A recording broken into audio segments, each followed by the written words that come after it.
At the tone, the broadcast will begin in 1 minute.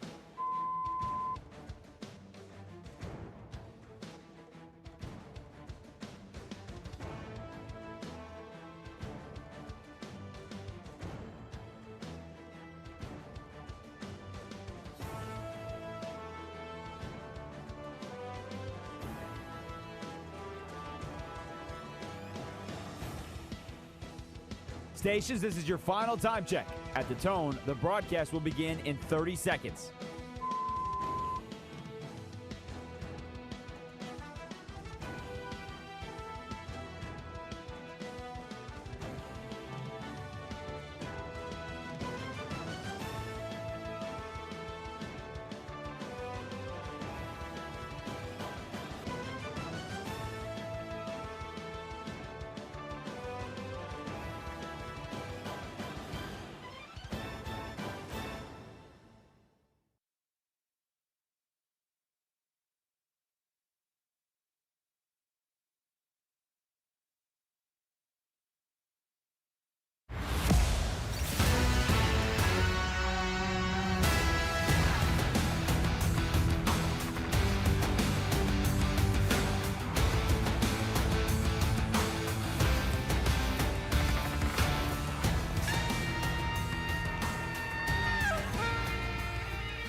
This is Westwood One Sports Night. Here's Lynnell Willingham.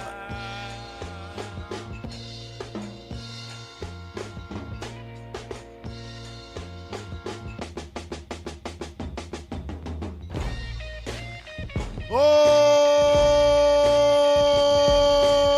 yeah. What's going on, Westwood One Sports Night family?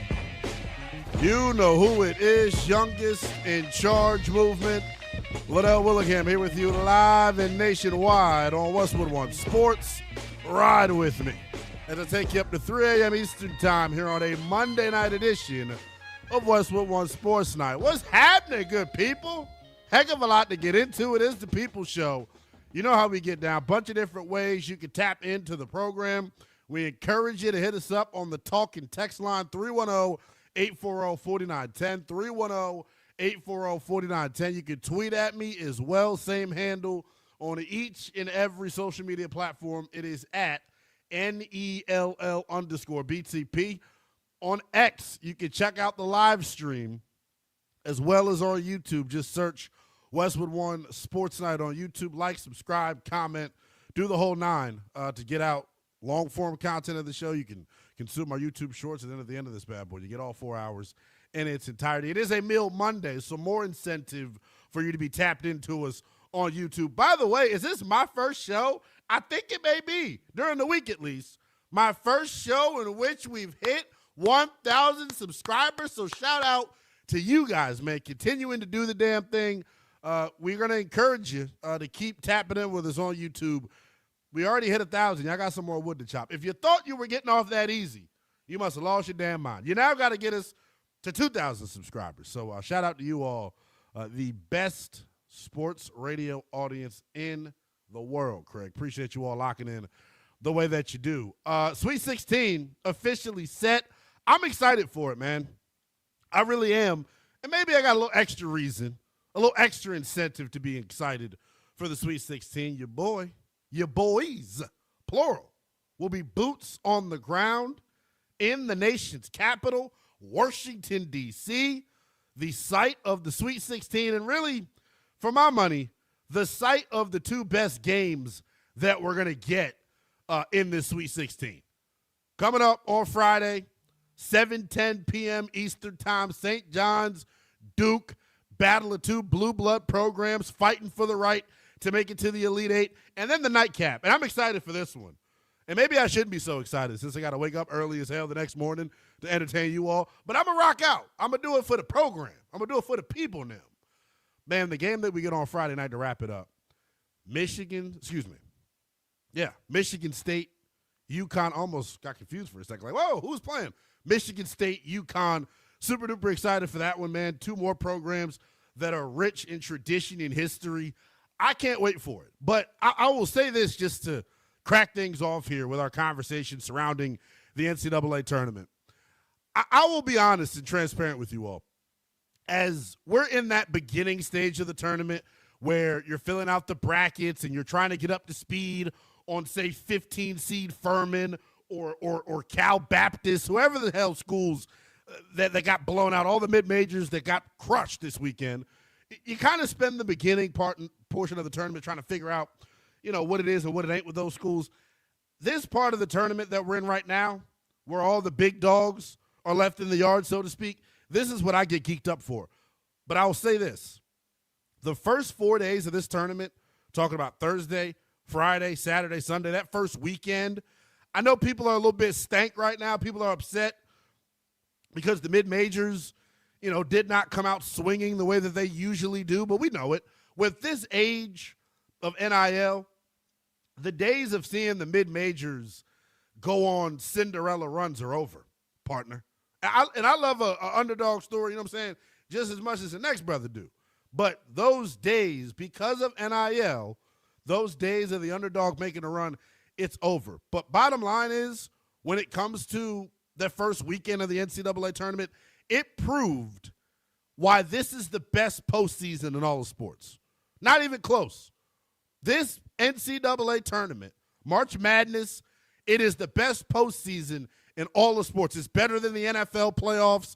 It's better than the NBA playoffs. It's better than Major League Baseball's playoffs. It's better than hockey's. The only thing, honestly, that rivals the NCAA tournament as far as the postseason goes is the college football playoff and then the NFL playoffs. What's so special about this tournament is something, when you're in that situation where your back's against the wall and it gets unchy and you got to shake a leg or lose one, you're in that do or die, win or go home situation, it brings out the best and the worst in individuals. But just the excitement level, knowing that you only got one game, one moment, one opportunity to really leave your impact forever, I think it's something special about it, man. And it's why the first weekend of this tournament, it was a college basketball fan's dream so far to this point, man. You've got drama. You've got storylines. You've got inspiring stories, unforgettable moments, even down to the announcers in the studio coverage that we saw here for the NCAA tournament. There is one name that, for whatever reason, and I don't want to say that like I don't know what the hype is, but there's one name that I think every college basketball fan is now like, I wish we got to hear more from this guy. Jamal Mashburn, formerly of the University of Kentucky, was an absolute godsend to the booth and to the studio coverage here in the NCAA tournament, man. But there were so many different moments throughout the course of this first weekend that proves why this is the best postseason in all sports. High Point giving us the big upset we were all craving. TCU winning at the buzzer. Iowa hitting the last-second shot. Nebraska winning at the horn. St. John's in Kansas last night. Last night with St. John's in Kansas, if you could get past the fact that it was a rock fight and that the offense was hard to come by, if you're just a fan of competitive high-level basketball, it was a game for you. Everything about it, awesome. They kicked that first weekend in the ass, so to speak. They knocked it out of the park, talking about the NCAA. But now, as we sit here, only 16 teams remain. Only 16 teams remain. And I'll be honest, just looking at my bracket, I know everybody's bracket is busted out there. You got if you're saying your bracket's not busted right now, you are a bold-faced lie. Because I don't think anybody, first of all, I don't think anybody had all this Big Ten flavor left in the tournament at this point. We're going to get into that coming up momentarily as well. But, man, I was all over the University of Florida. Like, that's the one team to me that probably was the biggest disappointment throughout the course of this tournament, the course of this first weekend of the tournament. And I know a lot of people are going to say, Lynnell, did you see the Tar Heels? Did you see UNC blowing a 19-point lead? Yeah, I saw that. That's all fine and dandy. But what happened last night to Florida, man, it felt like Florida got punked. How the hell do you shoot 50% from the field and lose to a Big Ten school? You're the defending, reigning national champions, man. Talking about Florida going down by as much as 12 to Iowa? Come on, man. It felt like to me, watching this game, Florida got punked. Florida got punked, giving up all the paint points that they did yesterday, watching, Alex Condon and company just struggle and turn the basketball over and throw the basketball away a lot throughout the course of this game, it was tough to stomach. And then what I think is the biggest gut punch if you're a Florida Gators fan here, I think they got punked in the game. But then you still had an opportunity all the way down to the waning moments in this bad boy where you could have still won. So that, to me, was probably the biggest disappointment of the first weekend of the NCAA tournament. There are a couple of teams, and we'll get you a fresh installment of Nell's Super Six Pack a little bit later on in the show. I will power rank the 6 best teams that I believe are remaining here in the Sweet 16 of the NCAA tournament. But this is a couple schools that I expected to look good that are living up to the expectation, and I'm excited for this weekend coming up because a couple schools really haven't been tested. Here in this first weekend, you're winning by, 20, 30 plus in both of your games. Like, to this point, I know Michigan got a small little test from Howard, but in reality, they haven't been tested. Houston, they really haven't been tested, but they have looked dominant to this point, right? Duke got tested, by Siena. But outside of that, it really don't feel like Duke has been truly tested yet in this tournament. I think there is a situation right now where, to me, the best player left in the tournament is Darius Acuff. You know how I feel about Acuff. I've been on him all year long. But I wouldn't sit here and tell you that Arkansas is the best team. And it goes back to a conversation that we had last week when our pal Josh Graham was here with us on the program. We kind of went back and forth about, well, what moves the needle in March? What's more important in this tournament? Is it about players or is it about teams? And I thought at the moment, both answers are correct. You got to have a go-getter in this tournament that can go out and get buckets for you. But your supporting cast, I would say, is just as important. And when it comes to the separating factors in terms of the teams that are left, I think the team that has the best supporting cast, the team that's the deepest ultimately, probably is going to win. 2 teams I love right now, Michigan State and Houston. They both go 8 deep. I love their mix of guys. They're probably the 2 deepest teams remaining here in the Sweet 16. And we know about their legendary head coaches talking about Tom Izzo and Kelvin Sampson and what he's done, talking about Coach Sampson turning Houston into a powerhouse program, a household program. I think it's super duper impressive, man. But I think, to me, the most impressive thing that I've seen thus far in this tournament, Darius Acuff has been on one.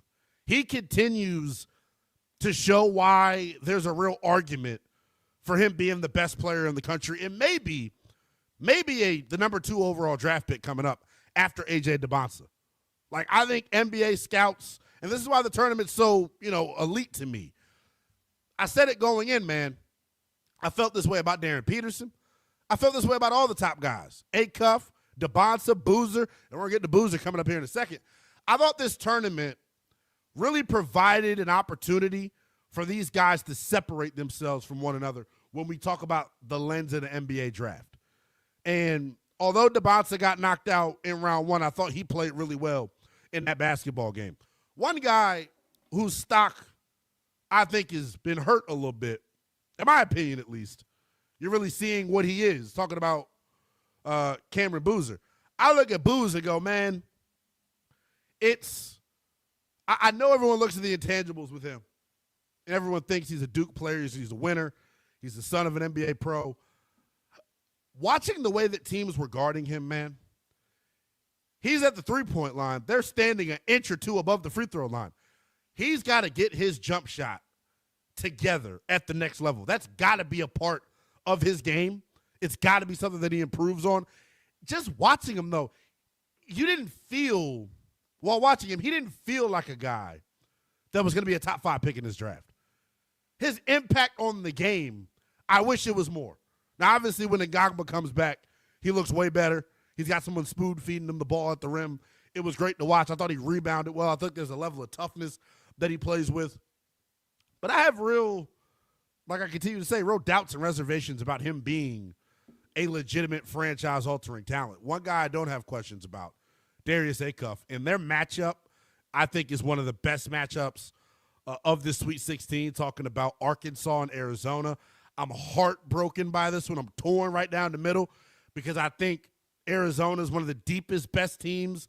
Not deepest, but one of the best teams in the country. I love what they have in terms of the guard play and the size. But Darius Acuff is going to be the best player on the floor.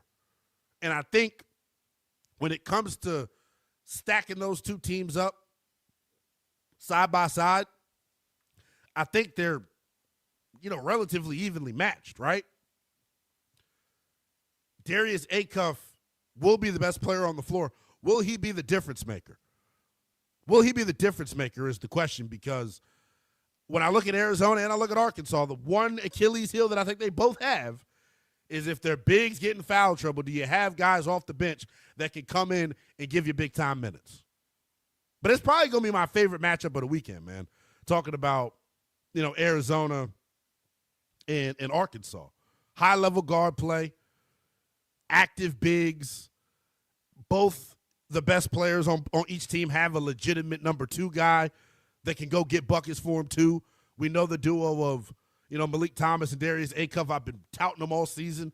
But when you look at Arizona, Braden Burries is the guy that kind of the straw that stirs the drink for them offensively. He's got Jaden Bradley. He could, dish it to as well. I think the difference for Arizona and what I've kind of been monitoring here even throughout the conference tournament, and maybe his impact is felt coming up here in the Sweet 16 game, Koa Pete. Koa Pete to me is the X factor. Koa Pete, hell, I wouldn't be surprised if, Arizona says, you know what, Koa Pete, go guard Darius Acuff. Will his length and size and versatility be able to bother Acuff on the offensive end? Because I'm telling you, Acuff ain't playing a whole lot of defense. That's the one area that I'm kind of worried about with him. But, man, there's not a better, more pure scorer right now remaining in this tournament than Darius Acuff Jr. 110%. These Sweet 16 matchups, though, absolutely amazing. And I think there's some upset potential as far as the lower seed winning. Texas over Purdue is the one that I'm looking at here. And Purdue got absolutely mollywopped on the offensive glass against Miami, but they ultimately ended up moving forward. I think Texas has that size with the 7-footers that they boast to be able to, not allow Purdue to get, extra offensive possessions. I think their length and size is going to disrupt what Purdue wants to do offensively. That's like the upset that I see happening in this thing. But, there's just 5-star matchups all across the board. Michigan State and UConn, 5-star matchup. I look at Duke and St. John's. That's another fascinating one to me because I think Duke is the more talented team. I think they're more skilled. But I can see them roughing Duke up. Similar to what, Houston did last year. Kind of punking Duke is the way that I would put it. I can see St. John's doing the same thing. So that matchup, super intriguing to me. You want to talk about these young freshman guards, man. Keaton Wagler versus Kingston Flemings potentially. In the Elite Eight is a matchup that I'm super duper excited to potentially watch. The other one is this, man. Remember we opened up last week talking about Aiden Holloway, who thought it was Big Meech. And now that more details have come out, Aiden Holloway is stupid as hell. But can Alabama continue their hot shooting versus Michigan? Because if they can, I think Michigan's on upset alert. Bama's got the size, and they've shot the damn cover off the basketball here over the first couple of games of this tournament. So it's a lot to look forward to. I think the matchups are going to be amazing. It gets underway on Thursday, man. The Sweet 16 allowing the best postseason in all of sports to continue. This show is going to continue coming up after the break. I want to take a spin around the NBA. One of the all-time greats had a super-duper milestone that he was able to accomplish coming up over the weekend. I'll give you the details on that next. This is Westwood One Sports Night. This portion of the show brought to you by our friends at the DraftKings Sportsbook. The #1 sportsbook for live betting is built for March. The tournament is unexpected. Rewards are guaranteed. DraftKings Sportsbook is delivering the most generous rewards in the market. With DraftKings, the #1 sportsbook for live betting, you're not just betting what might happen, you're betting what's happening. New to DraftKings, bet just $5 and get $200 in bonus bets instantly. Download the DraftKings Sportsbook app now and use code Westwood. That's code Westwood to turn $5 into $200 in bonus bets instantly. In partnership with DraftKings, the crown is yours. Gambling problem? Call 1-800-GAMBLER or 1-800-MY-RESET. For New York, call 877-8-HOPE-NY or text HOPE-NY. Connecticut, call 888-789-7777 or visit ccpg.org. On behalf of Boot Hill Casino in Kansas, wager tax pass-through may apply in Illinois. Must be 21 plus in most states. Void in Ontario. Restrictions apply. Bonus bets are non-cash credits that expire 7 days after issuance. For additional terms and responsible gaming resources, see sportsbook.draftkings.com/promos. Limited time offer ends April 5th of 2026. Westwood One. We love sports. We love to laugh. We love hearing from you. Talking sports with you, not at you. This is Westwood One Sports.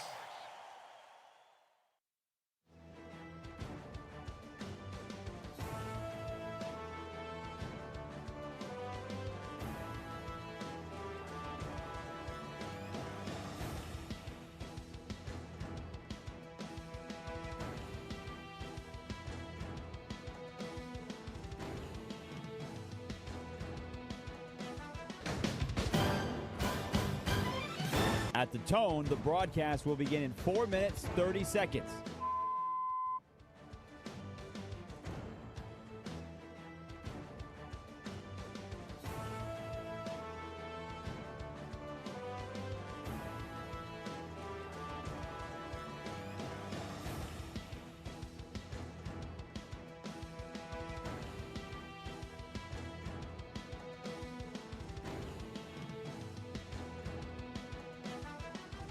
At the tone, the broadcast will begin in 4 minutes.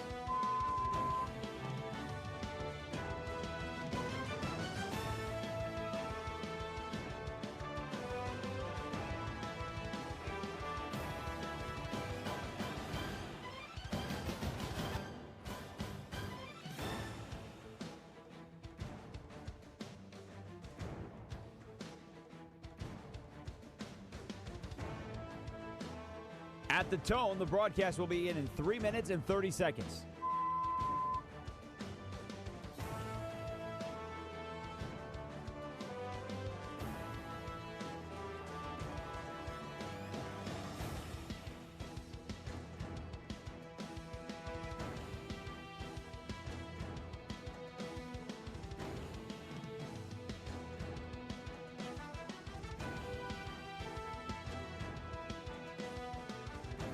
At the tone, the broadcast will begin in 3 minutes.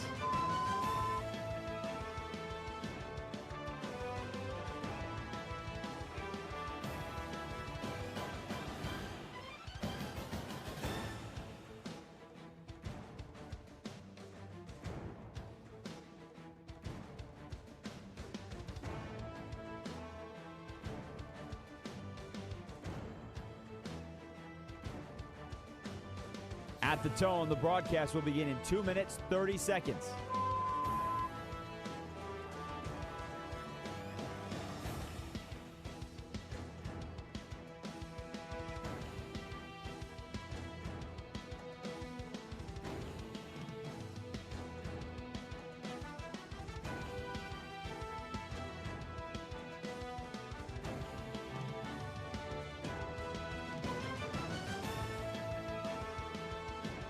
At the tone, the broadcast will begin in 2 minutes.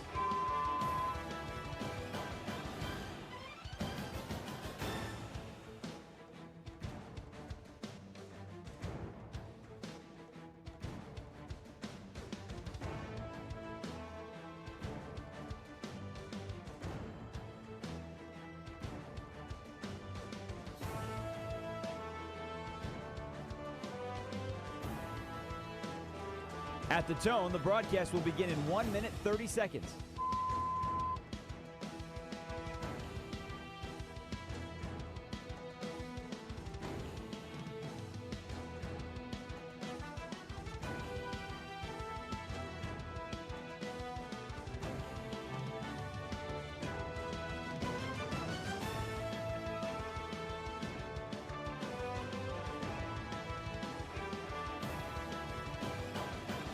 At the tone, the broadcast will begin in 1 minute.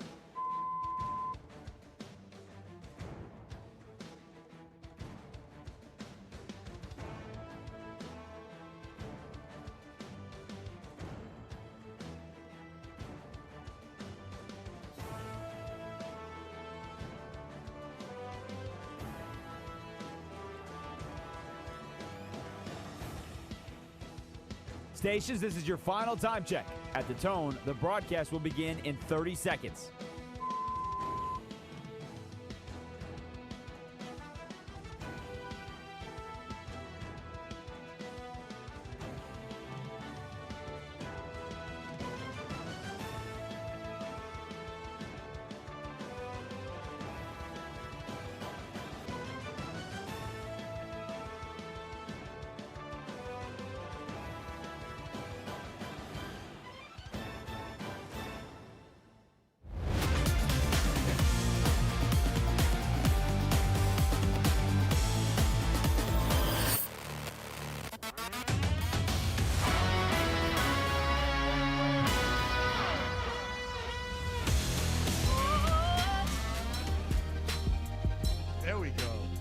This is Westwood One Sports Night. Here's Lynnell Willingham. What up?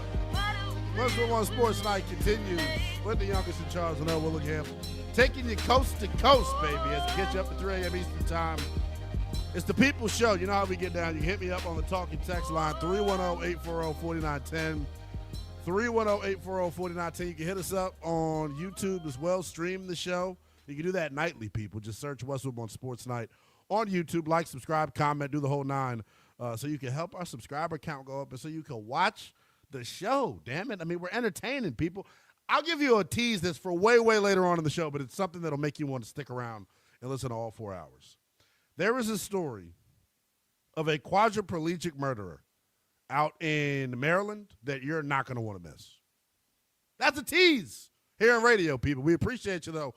Lock it in, man. If you're listening via Sirius XM Channel 375 or over 200-plus affiliates nationwide, welcome in, man, and make yourself a part of our Westwood One Sports Night family. I want to take a trip around the NBA because there was a pretty big milestone that was accomplished this weekend in the association. I know it's March Madness, and we're supposed to be getting geared up for the Sweet 16, but there was something that caught your boy's eye. Kevin Durant, you bad mama jamma, this weekend passed Michael Jordan for 5th on the NBA's all-time scoring list.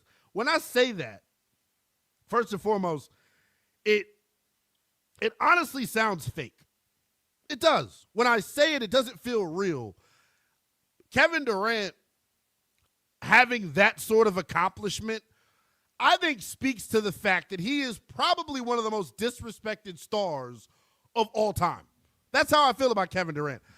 Do you people really still hold the Golden State decision over his head? Because I feel like if you don't like Kevin Durant, if you have an issue with the Slim Reaper, it's simply for that reason. What he has done throughout the course of his career, he is the greatest scorer this game has ever seen.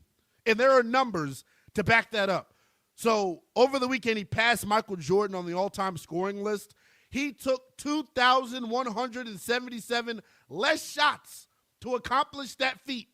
So if you're looking for any type of evidence as to why I say Kevin Durant's the greatest scorer of all time, look no further, man. He totally transcended the game. We have never seen a 7-footer with this ability ever. Ever. He walked so Victor Wembanyama can run. That's how I feel. Honestly. Like Kevin Durant, and I know the decision to go to Golden State and then leaving Golden State and then leaving Brooklyn and then leaving Phoenix. I know the team hopping has kind of rubbed people the wrong way, and I think it's impacted his legacy. Y'all need to shut the hell up, though. Honestly, y'all need to chill. Our guy, Draw Cab, in the YouTube chat says Durant's never been a leader. I give a rat's ass whether he's been a leader. How good of a leader was Michael Jordan socking Steve Kerr in the face? Don't talk to me about leadership, people. Kevin Durant is paid to do one thing and one thing only. We're here for one song and one song only. He gets buckets, damn it. That's all that matters when it comes to Kevin Durant. He is a CBG, certified bucket getter. He passes Michael Jordan for 5th all-time on the NBA scoring list. The only 4 guys that are now in front of him: Kobe, Karl Malone, Kareem Abdul-Jabbar, and LeBron James, man. Like, that's the type of company he keeps. And I know it probably comes off as like, what the hell is this young brother, this young buck talking about, saying KD's the greatest scorer of all time. We talk about the longevity of LeBron James, right? I think a similar conversation needs to be had about the longevity of Kevin Durant. Kevin Durant spoke post-game after accomplishing this historic feat, and it sounded this way. You told me the first time you really remember watching Michael Jordan play was back in 1997 when the Chicago Bulls took on your hometown Washington Bullets in the first round of the NBA playoffs. So here's my final question to you. How did that 8-year-old kid become the 37-year-old man that just passed MJ? You're showing my age right now. Man, just discipline, hard work, just showing up every day. That's simple. I got great people around me. I got family, friends, coaches, teammates that invested in me when they didn't have to. I'm just grateful for everybody along this journey, and I want to keep it going. Kevin Durant, man, one of the absolute best scorers that the NBA has ever seen, man. The accolades speak for themselves. Two-time champion, two-time finals MVP, 16-time All-Star selection, 4-time NBA scoring champ, 4-time Olympic gold medalist. I mean, he is the real deal. Talking about Kevin Durant, man, on the NBA 75th anniversary team, 6 times has he been All-NBA first team. Like, the numbers speak for themselves on Kevin Durant. You can hit us up on the talking text line with this because I am curious about what you all think when it comes to Kevin Durant's legacy. Do you all put a lot of stock into the team bouncing? Is that something that makes you, look at him as not the greatest scorer of all time? Is it something that makes you, super critical of what he's accomplished in his career? Because I know the Golden State stuff rubs people the wrong way, but, the damn dude is 5th all time in scoring. He's got 2 finals MVPs. I think the conversation, I think he's concretely the best scorer of all time. We got to have real conversations about where he ranks all time in terms of the top 10, because I think there's a conversation to be had about that as well. I want to talk a lot more about the NBA. A guy, Eric, says Dirk did it first as a youngin'. Eric, if you watch Dirk Nowitzki play basketball and Kevin Durant play basketball and think that it looks eerily similar, you're set tripping. You are crazy as hell. 2 totally different players, 2 totally different playing styles. Kevin Durant, what he's doing has never been done before in the history of this league, ever. Eric's not totally tripping. I'm going to be the nerd here. Kevin Durant did get that fadeaway jumper from Dirk. He trained with Steve Nash for an entire summer to do that knee-up thing because it was literally unblockable. Sports Science did a thing on it. All right, I'm done nerding out. Please continue. Well, your point is great, but my whole thing is this. Dirk didn't have the handle that Durant has. Dirk didn't have the ability to beat guys off of the bounce the way that Durant does. Dirk didn't get to his jumper and have the super quick lightning release that Kevin Durant has. So, yes, I understand, and I know basketball historians out there are probably going to try to jump down my throat. I get what Dirk brought to the game. Just think Kevin Durant brought more. Talking text line wide open on that if you want to give your thoughts on Kevin Durant, 310-840-4910. I want to continue to take a trip around the association. The Lakers were in action tonight. They had their 9-game winning streak snapped. And I actually, full transparency, before we put this segment on the rundown, I thought that the Lakers were going to win. So I was prepared to come on here and, stick my chest out and talk crazy about the Lakers. But they had their winning streak snapped. I'll still talk crazy about them, though. Here's why. It may be the stupidest thing ever. I think we briefly brought this up like a week and a half, 2 weeks ago when the stupid comments were first made. DeAndre Ayton spoke with The Athletic, and he talked about how, you know what? I think I'm finally ready to embrace my role with the Los Angeles Lakers. I think I'm ready to do what they need me to do so we can win. Okay, you idiot. Sure. But he really has been a major difference here over the past 2 weeks for L.A., but I think the biggest difference, if I'm being totally honest, and it's why my GOAT, LeBron James, is the greatest of all time, LeBron's put his ego to the side and really has accepted his role as the 3rd and 4th option with the Los Angeles Lakers. And it takes a whole lot of pride when you've been the number 1 option on every team in your entire career. It takes a lot of pride to not just say, okay, I'll be the number 2 option. I'll take it a step further. I'm the number 3 option. And because of that, I think it's fair to ask this question. Do the Lakers have a legitimate shot to come out of the Western Conference? I know a lot of people are going to say, okay, I was listening to you, but then you started talking about them coming out the West. Now you're tripping.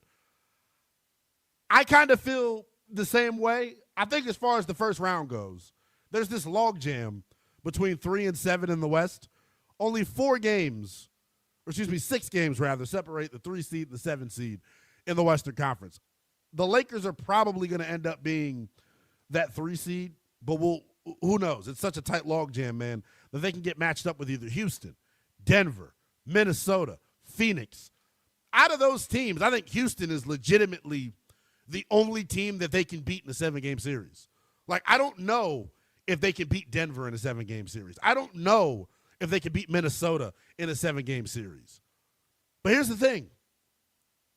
If LeBron is going to really embrace being a role player and do the dirty work and crash the glass and lock up defensively and move his puppies on that end of the floor, they could be a tough out. I'm not going to say I would sit here and look you in the face and say that they could beat Denver or Minnesota in the 7-game series, but they'd make it interesting. And that's a major improvement from the way that I looked at them earlier on in the season, right? Like, earlier on in the season, when dudes were in and out of the lineup, I didn't think they had a shot in hell of advancing past the first round. Not at all. Now I think they can beat Houston for sure. I'm nitpicking here, but if I'm looking at a Lakers-Timberwolves series, if I'm looking at a Lakers and Nuggets series, the one question that I have and the thing that I think the Lakers have going for them, I don't believe the Timberwolves or the Nuggets have a perimeter defender that can stop the combination of Luka Doncic and Austin Reeves. I'm telling you, I don't believe it. And I think Minnesota's probably got the best ability to do it with Anthony Edwards and Jayden McDaniels. But, like, in reality, Ant knows Ant can't guard Luka, but Luka can't guard Ant. So that's the tough part here. Will they be able to hide him on the defensive end? I can't wait for the NBA postseason coming up here. 310-840-4910 is how you hit us up on the Talking Text line here on Westwood One Sports Night. Taking you coast to coast as we get you up to 3 a.m. Eastern time. Taking a spin around the NBA. I think the Spurs are clearly the best team right now in the NBA. They're, 3 games back of the Oklahoma City Thunder for the number 1 seed in the Western Conference. I think the Spurs are the best team, but this question to me more interesting. How many teams can legitimately win the finals? We got about a month left to go in the regular season. How many teams can legitimately win the finals? I feel like if you were limited to picking 5 teams, 1 comes out of the East? I think OKC's got a legit shot. I think San Antonio has a legit shot. I think Denver has a legit shot. I think Minnesota has a legit shot. The only team in the East that I think has a shot to win the finals is Boston. And even then, I think Boston is too small for the Western Conference teams. We'll see how it shakes out, though, man. NBA postseason coming up in about a month or so. I'll say this, though. NBA postseason is going to be great. It ain't got nothing on March Madness and the NCAA Tournament. The first 4 days of this bad boy has been a March Madness fan's dream, a college basketball fan's dream. NCAA Tournament continuing to show why it's the best postseason in all of sports. You had buzzer beaters. You also had drama, big-time drama. We'll get to the drama coming up top of the 12 o'clock hour on the East Coast. I got an apology to give, though, to a conference in college basketball. That's next. Tournament tension is at an all-time high. On the way, and good! And we've got your front row seat. Stream all of March Madness on the Westwood One app. It's up, it's down! From your home of the NCAA Tournament, Westwood One Sports.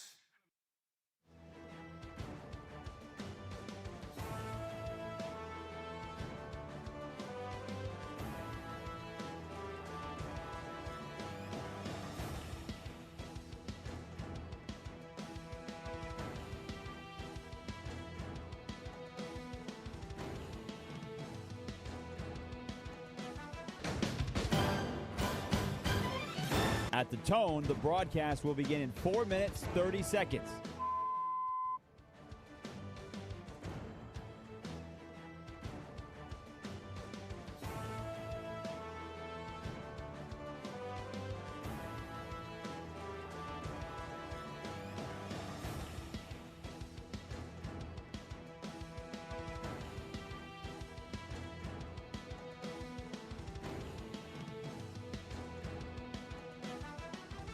At the tone, the broadcast will begin in 4 minutes.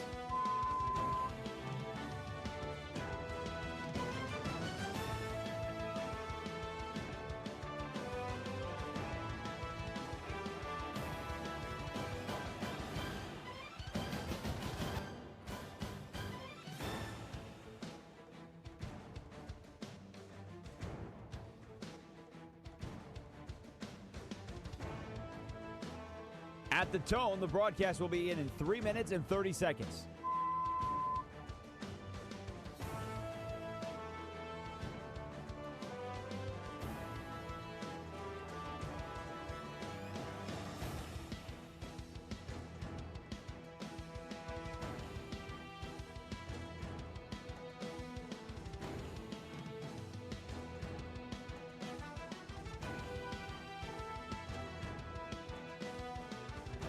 At the tone, the broadcast will begin in 3 minutes.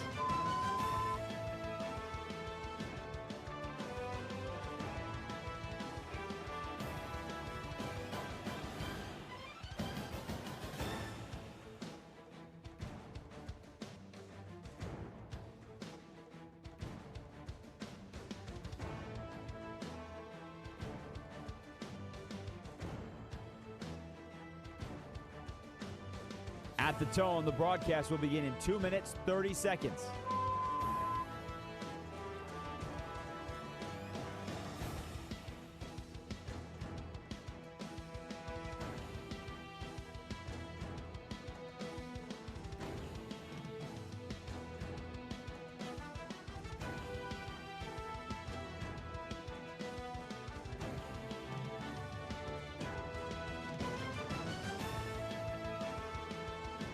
At the tone, the broadcast will begin in 2 minutes.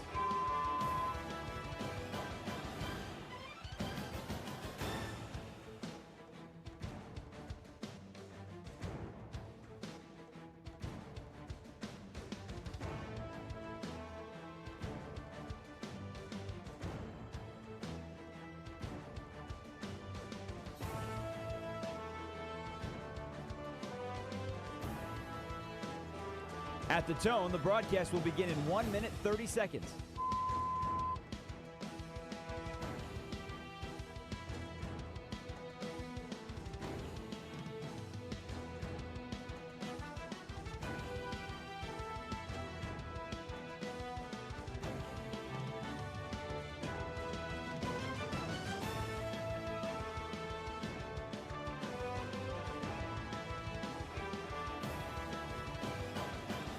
At the tone, the broadcast will begin in 1 minute.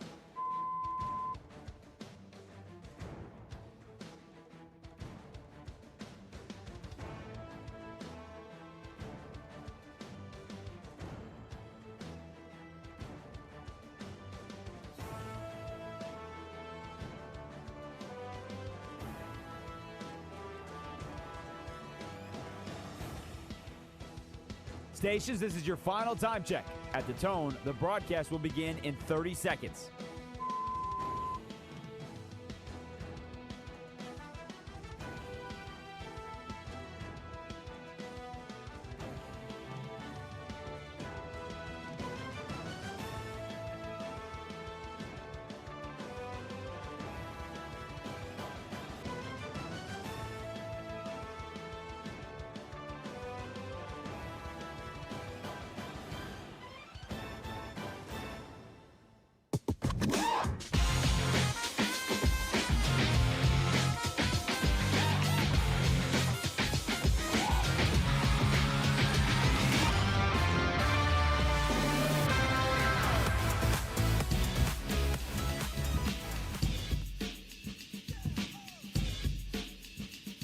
This is Westwood One Sports Night.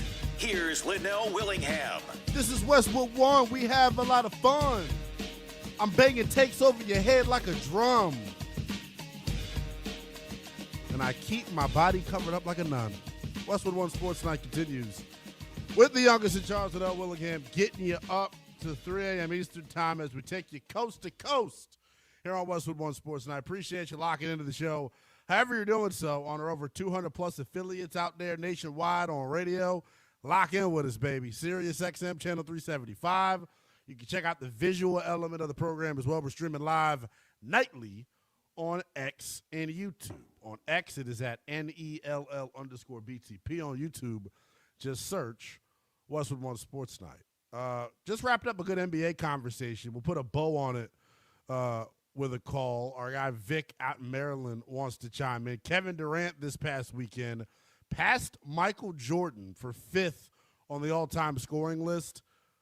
Is he an underappreciated, disrespected star, or is the conversation around KD just right?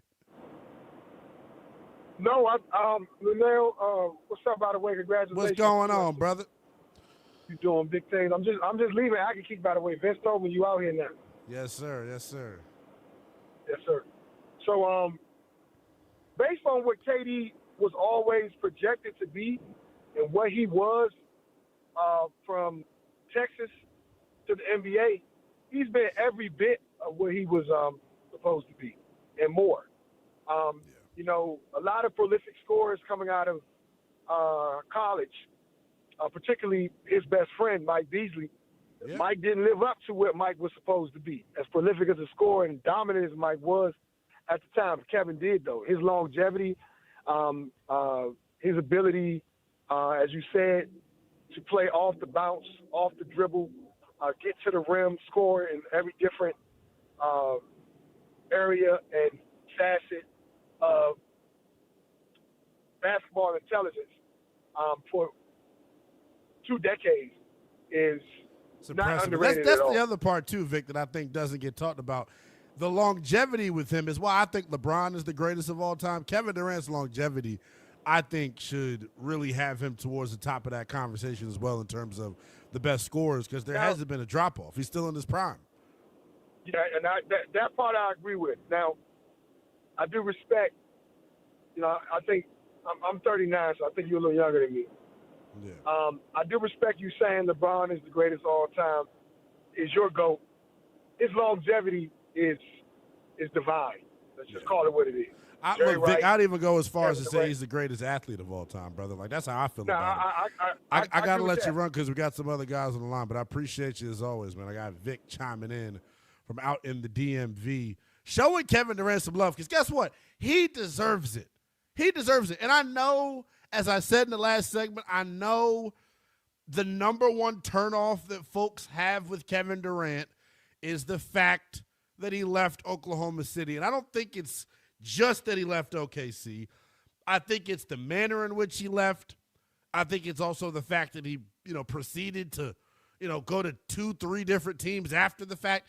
He's looked at as a homie hopper.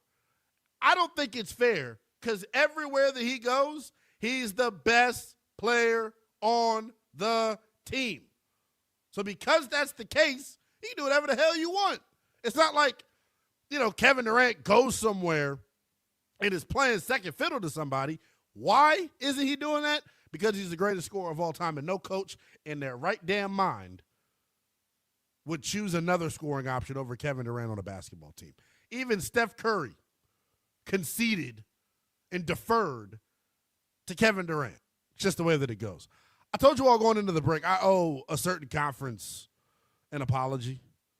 Can I look in the camera and really do this the right way? Big Ten basketball, I am sorry for the way that I have slandered you throughout the course of this college basketball season. Every chance I get, I tell you how much the Big Ten isn't really about that action. Every chance I get, I tell you how much the Big Ten, bows down to the other conferences. I tell you how they're, inferior when it comes to talent. The proof is in the pudding that I'm wrong as hell. The Big Ten, of the 16 teams remaining right now, in this NCAA tournament, 6 of them come from the Big Ten. Nebraska, Iowa, Illinois, Michigan, Michigan State, Purdue. All of these teams reside in the big, bad Big Ten. I'm even going as far as to call it the big, bad Big Ten now. Y'all know how I feel about the Big 12. And that'll be, well represented in my Super Six-Pack a little bit later on in the show. But y'all know how I feel about the Big 12. Yeah, I got to put some respect on the Big Ten's name, man, especially after what Iowa did last night. Iowa shocked the damn world with what they did last night versus Florida. 110%. I was feeling so good about Florida that I had real thoughts about, well, damn, can the Gators repeat?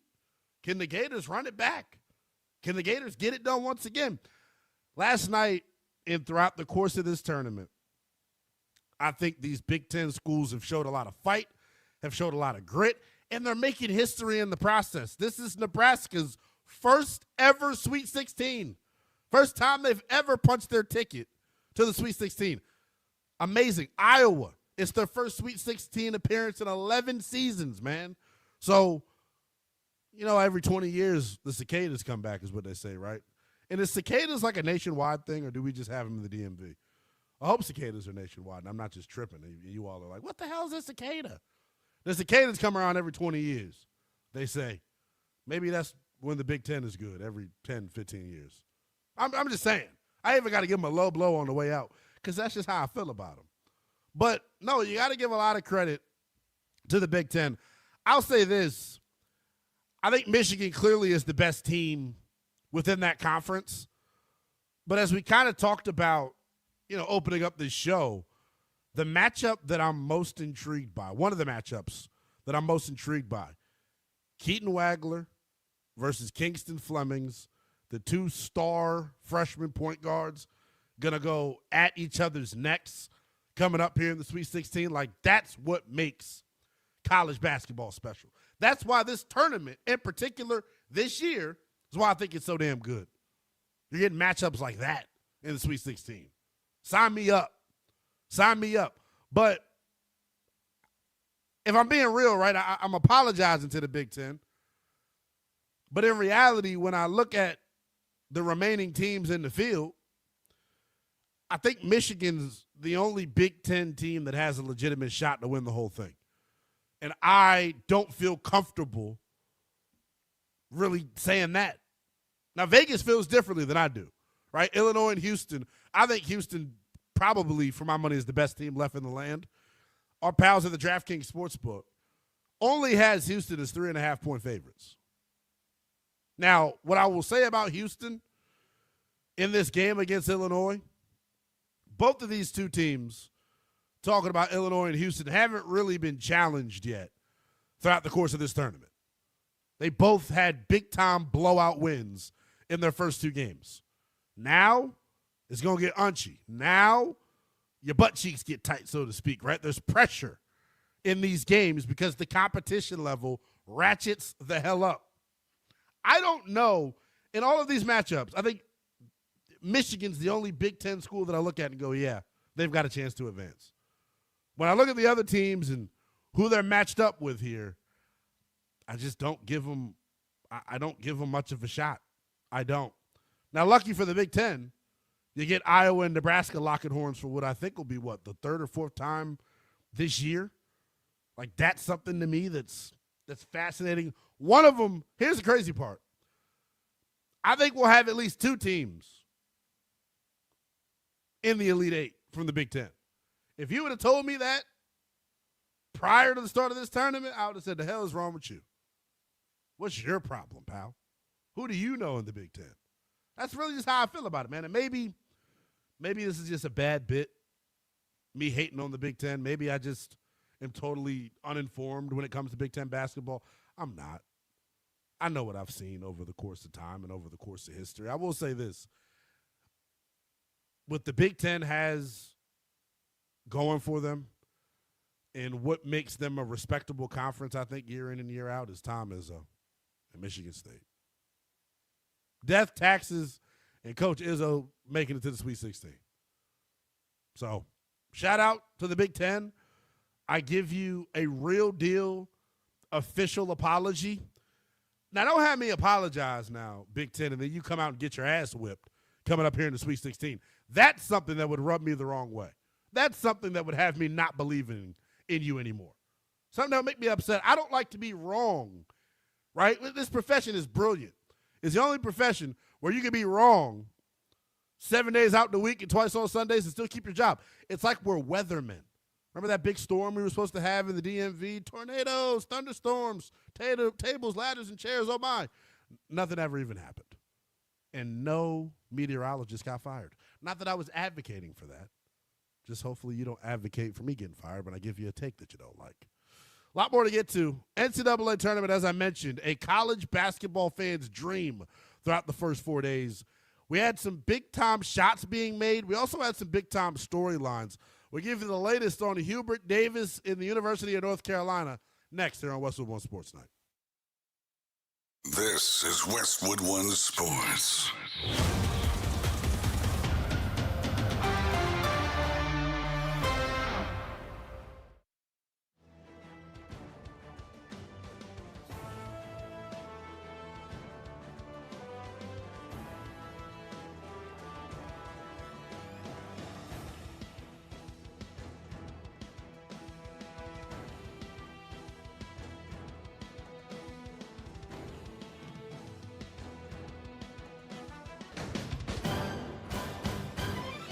At the tone, the broadcast will begin in 4 minutes, 30 seconds.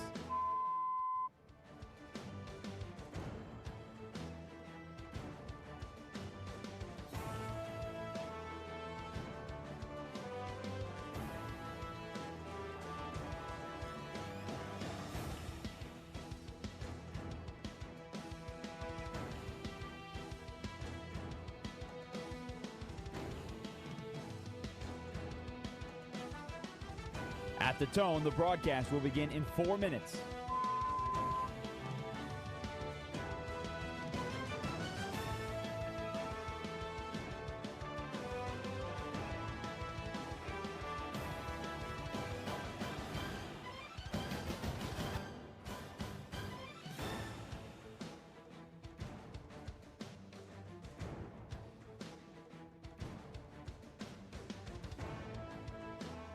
At the tone, the broadcast will begin in 3 minutes and 30 seconds.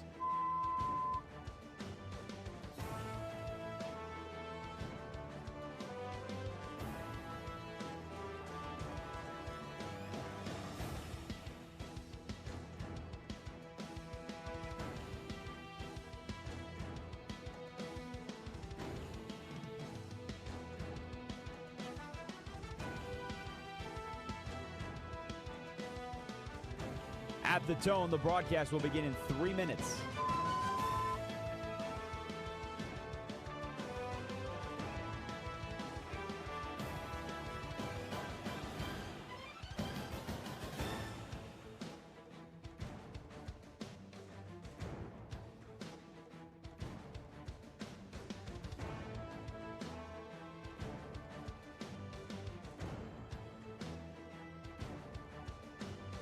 At the tone, the broadcast will begin in 2 minutes, 30 seconds.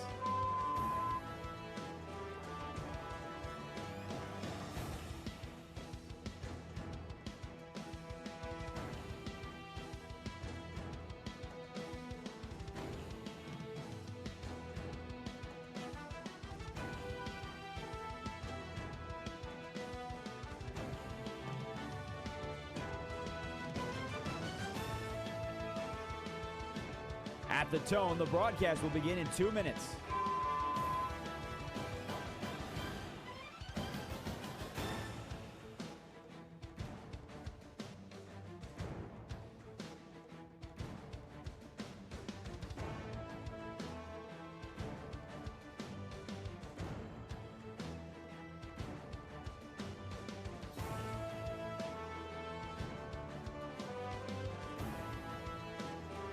At the tone, the broadcast will begin in 1 minute, 30 seconds.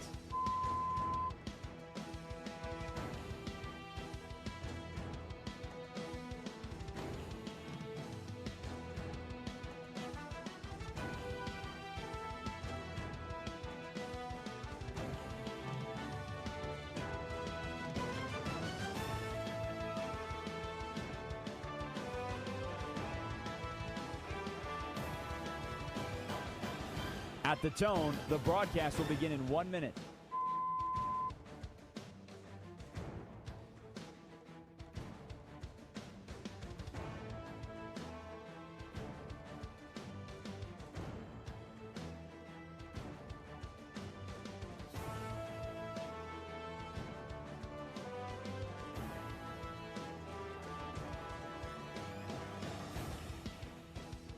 Stations, this is your final time check. At the tone, the broadcast will begin in 30 seconds.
This is Westwood One Sports Night.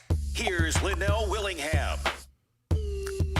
Party continues here on Westwood One Sports Night, taking you coast to coast as we get you up to 3 a.m. Eastern Time. Number to hit us up, talking text line, wide open for you, 310-840-4910, 310-840-4910. You can hit us up on social media as well. Same handle on each and every social media platform for your boy. It is at NELL_BTP.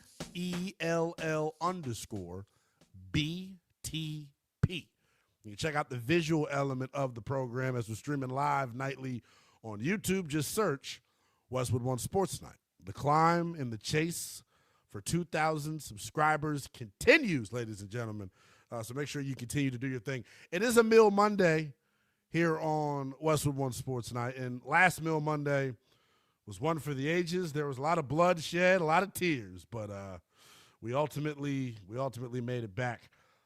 I have a surprise for Meal Monday tonight. I don't know how much that incentivizes you to stick around and watch all 4 hours of this bad boy, but I have a major, major surprise for Meal Monday tonight.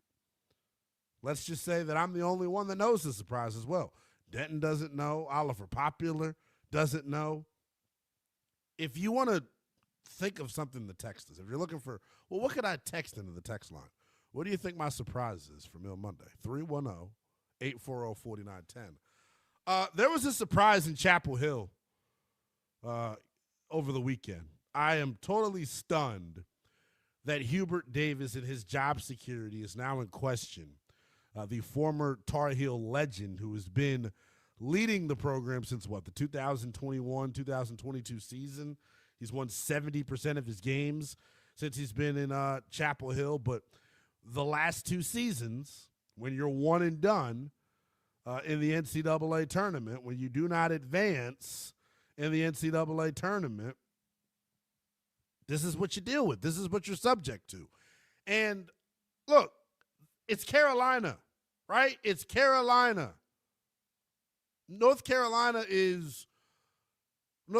basketball is one of the brands that's not just synonymous with college basketball. It's synonymous with college athletics, period. So there is a standard that Hubert Davis is going to be held to. There is a standard that you got to reach and meet when you are the head coach at the University of North Carolina. I think everybody that watches and follows college basketball should understand that. But here's my thing and why I give Hubert Davis the benefit of the doubt. This year, yes, they had an early exit and they had to deal with an early exit. He didn't have his best player. And I'll take it a step further. Like, Caleb Wilson is the best recruit that North Carolina has had maybe in a decade. maybe in a decade, if we're being totally honest and transparent about it. And that, to me, no shade to Caleb Wilson, that to me is kind of a problem. This is the University of North Kakalaki. You know what I'm saying? This is North Carolina, the Tar Heels. You know what I'm saying? Like, they're a brand in college basketball. And when we talk about this new era of NIL, North Carolina is one of the schools that I assumed, oh, yeah, you can legally pay players. UNC is going to land even more five-star recruits. They're going to be even better as a program. Bottom line is, the reality of it is that just hasn't been the case. So here is the latest on where things stand when it comes to Hubert Davis. So there was supposed to be a meeting today to talk about the future of Hubert Davis. That meeting ultimately ended up getting canceled. And I assume, this is from Pat Welter of WRAL, tweeted 6 hours ago, just got word from multiple sources, UNC has postponed player family agent meetings with Hubert Davis. They were scheduled to begin on Tuesday. So what does that mean? That to me sounds like he's going to get fired. And we're being honest, like, they postponed, and I think these player family agent meetings, you have them with the head coach. If they're postponed, maybe it's because he's not going to be the head coach anymore. I think that would be a fundamentally wrong decision. I am steadfast in that. I firmly, concretely believe that.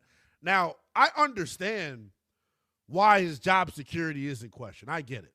Like I continue to reiterate, there is a standard that North Carolina basketball holds itself to. And when you have back-to-back NCAA tournament appearances like UNC has had here, you get under some public fire. You get under scrutiny, especially when you consider the fashion in which UNC lost to VCU. They blew a 19-point lead. It's hard to do, baby. They blew a 19-point lead. It was ugly to watch. The collapse was nightmarish. And then in the second half, Hubert Davis only played 6 guys. He had to answer to that question and a whole lot more in the postgame. And let's just say the postgame comments from Hubert Davis is part of the reason why folks in Chapel Hill are upset right now. A little bit tired there? I did not. I didn't. Hubert, why did you go to just a 6-man rotation in the second half? Because that was my decision. Coach, what do you think went wrong? What do you mean? Hubert, the free throws again, as you mentioned, a little bit of an issue tonight. Why do you think that was such an issue for your team throughout the season? That's a great question. I mean, we work on them. Yeah, not a lot of insight provided from UNC head basketball coach Hubert Davis there, and according to a couple of different reports, those post-game comments from Hubert Davis definitely have the folks at UNC over in Chapel Hill, they're a little bit hot under the collar about how he conducted himself in the postgame. I'll say this, right? If you're looking to bury a guy over postgame comments, highly emotional situation. You don't have a whole lot of time to cool off before you got to address the media. And you may end up saying some things that you don't necessarily mean when you're in a post-game presser after a hotly contested loss like North Carolina had. Doesn't excuse the comments because they were stupid. Some of what he said, it just didn't sound like a guy that was too interested in answering the questions. And when you are the head coach of UNC and you have a collapse like that, you got to understand that you're going to be subject to criticism and questions. So I don't think Hubert Davis handled himself well in the postgame. But to say he should be fired, I think takes it a step too far. I get it, right? I get it, but the reality is, like, if you're UNC, you got to think about this. There's a couple things you got to think about as a program. How do we want to move forward?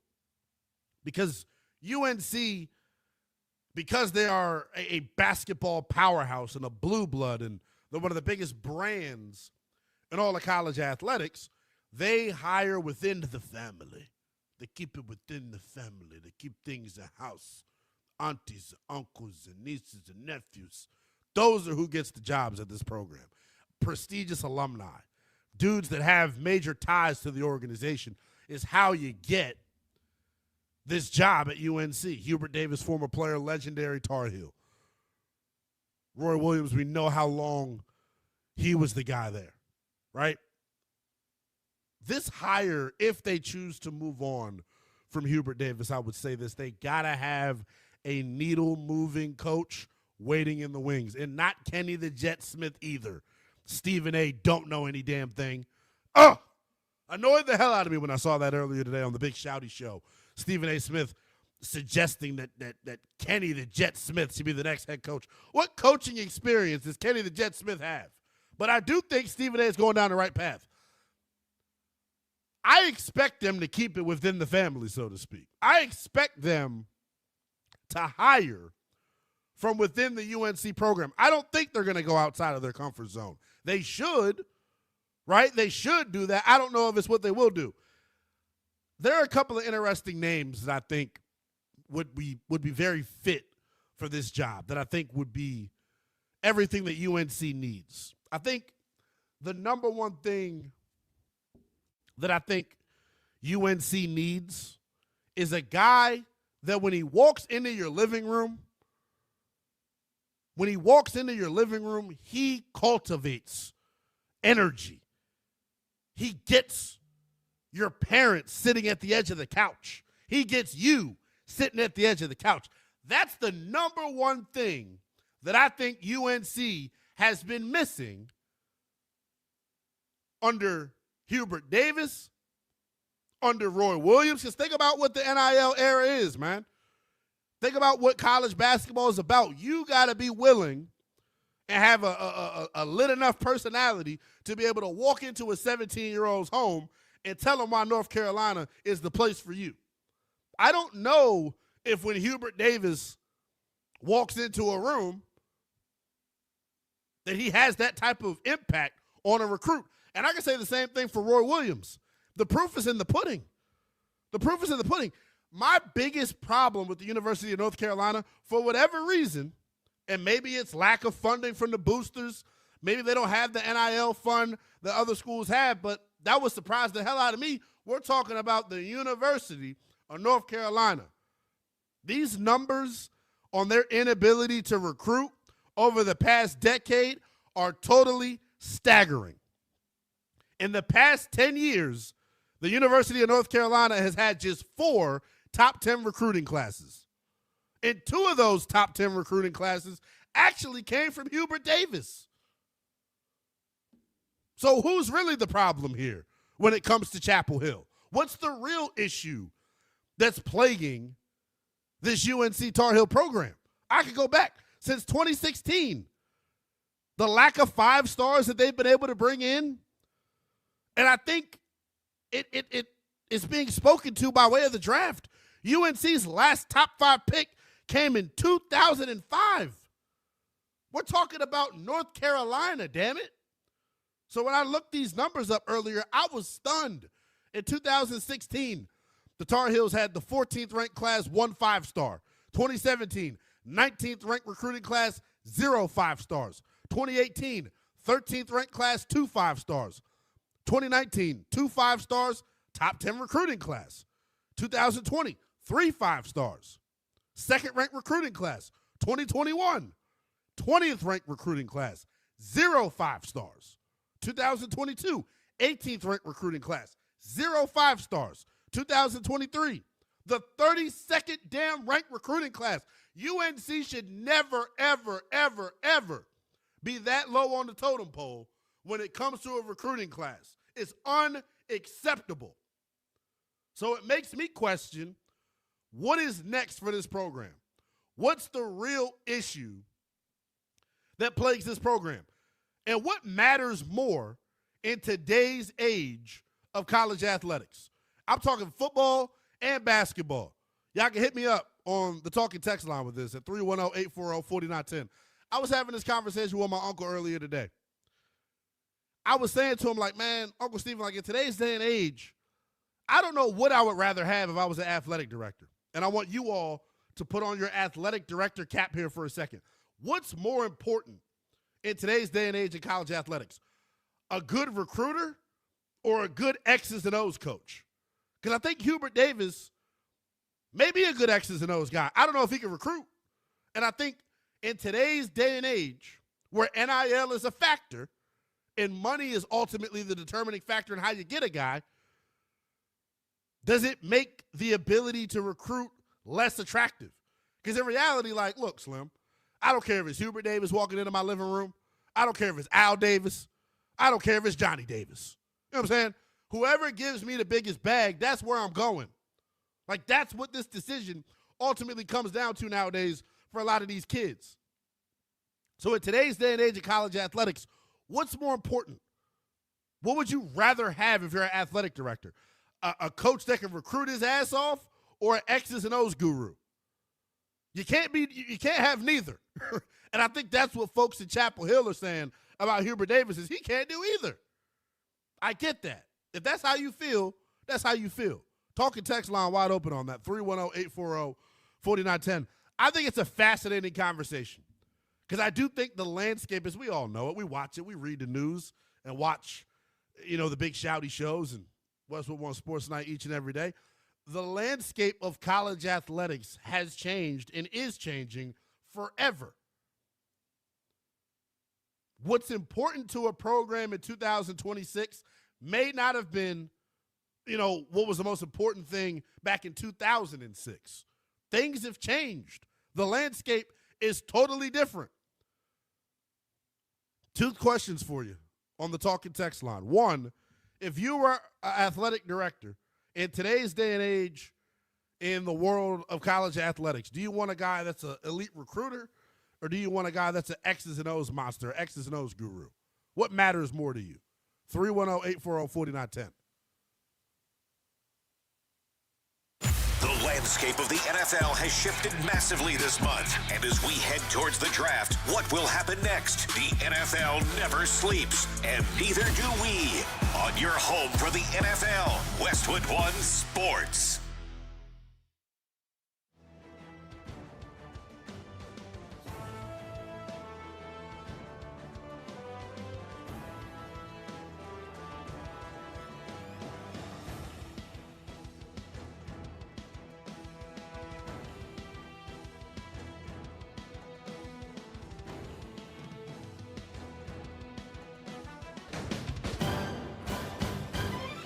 At the tone, the broadcast will begin in 4 minutes, 30 seconds.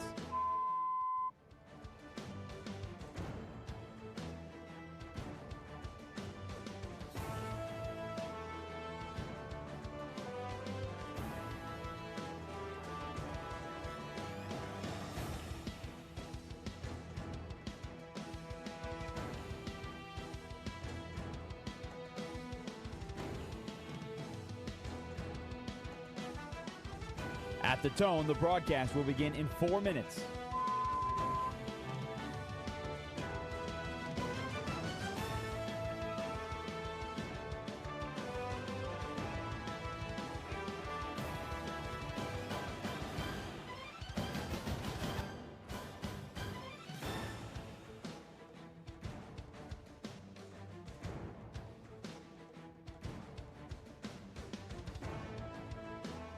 At the tone, the broadcast will be in 3 minutes and 30 seconds.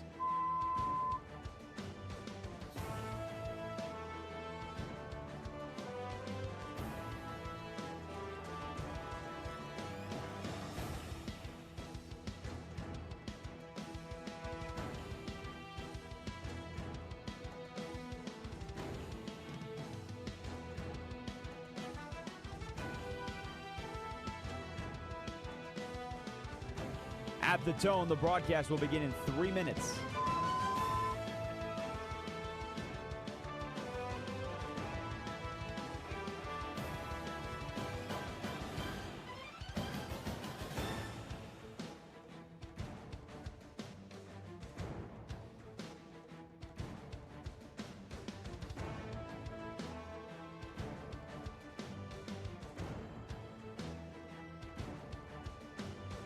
At the tone, the broadcast will begin in 2 minutes, 30 seconds.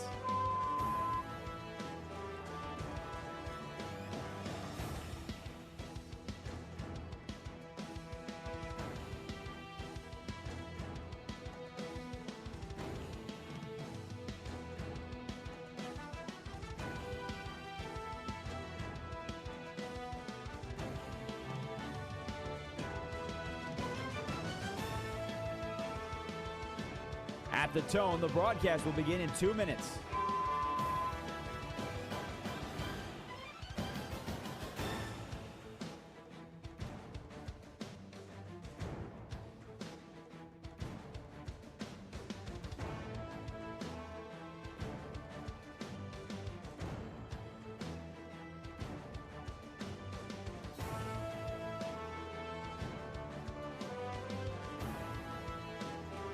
At the tone, the broadcast will begin in 1 minute, 30 seconds.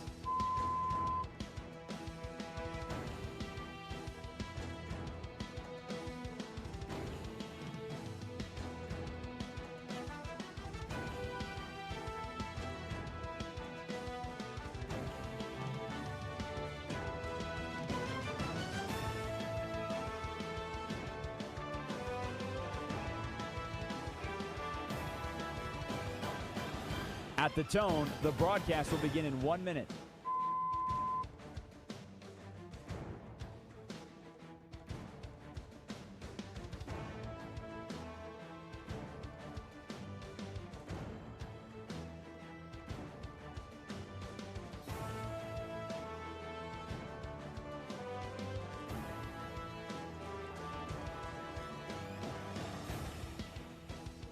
Stations, this is your final time check. At the tone, the broadcast will begin in 30 seconds.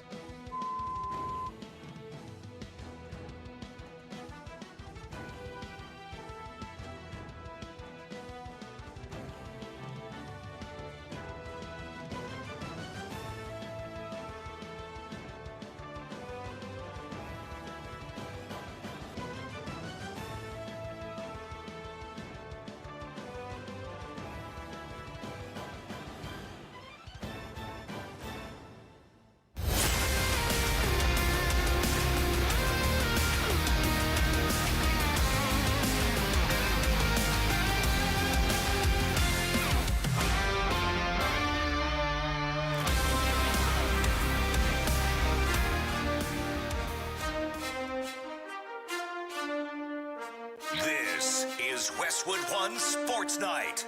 Here's Lynnell Willingham.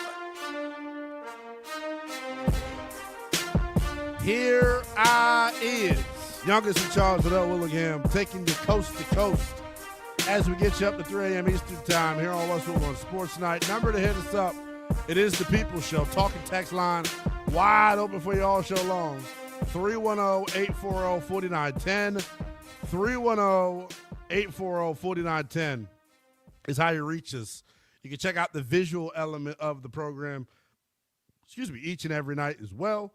On YouTube, just search Westwood One Sports Night. Like, subscribe, comment, do the whole nine as we're on the chase in a hunt for our 2,000th subscribers. So you all continue to tap in with the program the way that you have been, man. We appreciate you helping us build this YouTube thing from the ground up. You all absolutely awesome.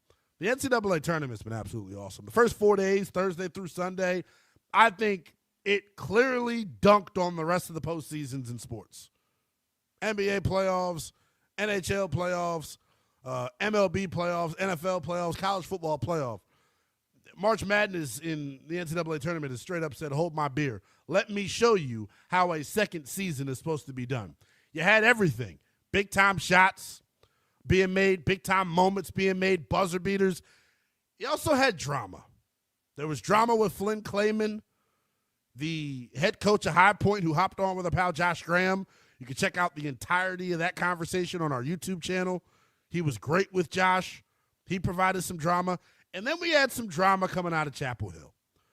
According to reports, Hubert Davis, the head coach at the University of North Carolina, is currently on the hot seat. Question for you all at 310-840-4910.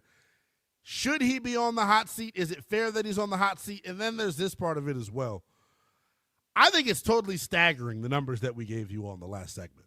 And I think the University of North Carolina should absolutely be embarrassed that these numbers are real, that these numbers are not made up nor inflated. In the past 10 years, UNC has had just 4 top 10 recruiting classes. And they haven't had enough 5 stars, quite frankly. When I think of college basketball, when you think of college basketball, the University of, and damn just college basketball, I think it goes even further. I think it's deeper than rap. I think when you talk about college athletics, period, the University of North Carolina is on the tip of your tongue. Their men's basketball program. They should be reloading and getting 5 stars every damn year. Look at what Duke does. They're right up the street. It's embarrassing. It's like breaking up with your ex and she gets with somebody that's better than you and they just stun on you and they dress better and they're more attractive and they have more money. I'm not speaking from personal experience. I would never go like that. But you pick up what I'm putting down here. It's not a good look. It's not a good look what's happening right now. Duke year in and year out reloading with 5-star after 5-star, number 1 pick after number 1 pick. UNC hasn't had a top 5 pick since 2005. Come on, man. Since 2005. They got to be better. Is it fair that Hubert Davis is on the hot seat? And then in today's day and age, what matters more? Is it having a good X's and O's guy, or is it having somebody that can walk into a young man's living room, walk into a family's living room, and get them to commit? Is it better having a recruiter, or is it better having a guy that's really good with his X's and O's? 310-840-4910 is how you reach us. The one thing that, while I totally disagree that Hubert Davis should be fired, while I disagree that he should be, on the hot seat, there are some interesting names out there who could potentially replace Hubert Davis. And there's one name in particular for me that I want to see. I don't know if this name, I'm not going to tell you it makes the most sense. I'm not going to tell you it's exactly what they should do. It's the only thing they should do. I'm not going to go that far. But what I will say is this. It would make a whole lot of sense. It would make a whole lot of sense in terms of this dude needing to move on from his current situation and then UNC needing a guy that's a household name. Man, Mark Few at the University of Gonzaga has been there for 27 years. 27 years. And I know he's old as hell. I get that's probably not the direction that they'll go in. But when you've been at a location for 27 years and you're 56-6 in the conference tournament, you're a 2-time Naismith Coach of the Year, you've made the tournament every year you've been at Gonzaga. Mark Few turned a mid-major in Gonzaga into a household name. At some point, though, your time at a destination runs its course. Your time at a certain school runs its course. Could you imagine? Now, the big thing with Mark Few is, he can't win the big one. He can't win the big game. That's what everybody says about Mark Few. Maybe he can't win the big game because he can't get the big talent. Could you imagine? Instead of walking in as Mark Few being the coach of Gonzaga, imagine being Mark Few walking into a house and you're the coach of the University of North Carolina. It means more. But the question I'm starting to have when it comes to their lack of top 10 recruiting classes and the lack of 5 stars that they've been able to bring in, I'm wondering, does North Carolina have the resources to compete in today's NIL landscape? Because the bottom line is the numbers are what the numbers are. They haven't been good enough. And it's not something that's just now starting with Hubert Davis. The end of the Roy Williams era wasn't filled with 5-star recruits and a bunch of winning either. So what's the issue? 310-840-4910 is how you reach us here on Westwood One Sports Night. Mr. Positive checking in, batting leadoff for us tonight. What you got for us, Mr. Positive? Welcome into Westwood One Sports Night. Hey, Lynnell. Boom shakalaka, everybody go for your dreams. That's a very provocative question. Before I answer it, I got to ask you. You don't like Stephen A. Smith? He's a great guy. He's intelligent. I spoke to him today. I'm joking. I just give him a hard time. It's literally who I look up to in this industry. I just give him very good, very good. I'm glad. I will tell him that. Trust me. I got to tell you, it's the recruiting. Yes. When you recruit great stars. You build around them. They make things happen. That's a great question, my friend. I got to go with the recruiting as opposed to the X and O's. Am I pretty? Do you agree with me? I want you to answer this as well before we let you go. Do you think it's right? Do you think it's right that Hubert Davis's job security is in question? No, I think you got to give him another chance. I think he's good. I think he can do it. Just the stars didn't align. Yeah, I appreciate you as always, man. Excellent call per usual. Call us at 310-840-4910. You can text us as well. I know we got a couple of texts popping in. Our guy Denton Day, the super producer of the program, going to read some of your texts out here. I don't know, man. I think everything that we're talking about right now is pretty polarizing, including the concept of do you want a recruiter or do you want an X's and O's guy? I think you need a guy that can coach if you're going to recruit, and that's the problem I think North Carolina's running into. And I got a couple of texters that agree with me. One guy texts in, says blue blood versus deep pockets. Who do you got in the end? The blue bloods always have deep pockets, except North Carolina doesn't seem to have any pockets right now. That's what it seems like. Denton, am I off base with that? And there are some numbers. Somebody tweeted out the projected NIL valuation for total rosters throughout college basketball. I got to find the tweet. But, is it surprising to you when I read out those numbers about UNC and their inability to land 5 stars and the inability to have top recruiting classes, when you think about the prestige and the history that follows that program? It's stunning. Five stars, there's a lot less 5 stars than people seem to think. I think everybody thinks that you're just going to always reload with 5 stars, and that's not generally how it works. But there's plenty enough 5 stars for UNC to at least be in competition and to have multiple every single year in recruiting. It's not like their facilities are worse than Duke. Right. It's not like the area is worse than Duke. We don't have to do the charade anymore. Well, what about the education? We know you ain't going to Duke to play school. You're going to play basketball. And if you can't compete with Duke that's 10 minutes away, 10, 15 minutes away, whatever it is, and you're losing out now nationwide to other programs like your Arizonas, your really everyone else that's kind of still remaining in the Sweet 16. Right. Why is that? We know how it works nowadays. You either got to have money or at the very least have an avenue to acquire some money. And it doesn't seem to, how many damn commercials are the boozers in right now? Literally. The point guard barely played. I'm about to say, and look, Caden's a good young man. Damn, he's benefiting from it. He's getting all the screen time. I don't mean to exaggerate it, but I just can't help but look down the road at Duke and go, damn. Y'all are like the great value Duke. You're like that other North Carolina program that matters. You're Temu. You're literally a Temu Duke. I got another text from Ron. Yeah. Ron texts in, says, I don't think Hubert Davis is a great coach or a great recruiter, and he should have been fired last year. What good is having a great recruiter if he can't coach? I think that matters. What do you think, though, Denton? For me, you can't blow a 19-point lead? You can't blow a 19-point lead to VCU. You can't do it. It's just a tough look. It's one thing if you blow that kind of lead to Houston because Houston's a championship contender.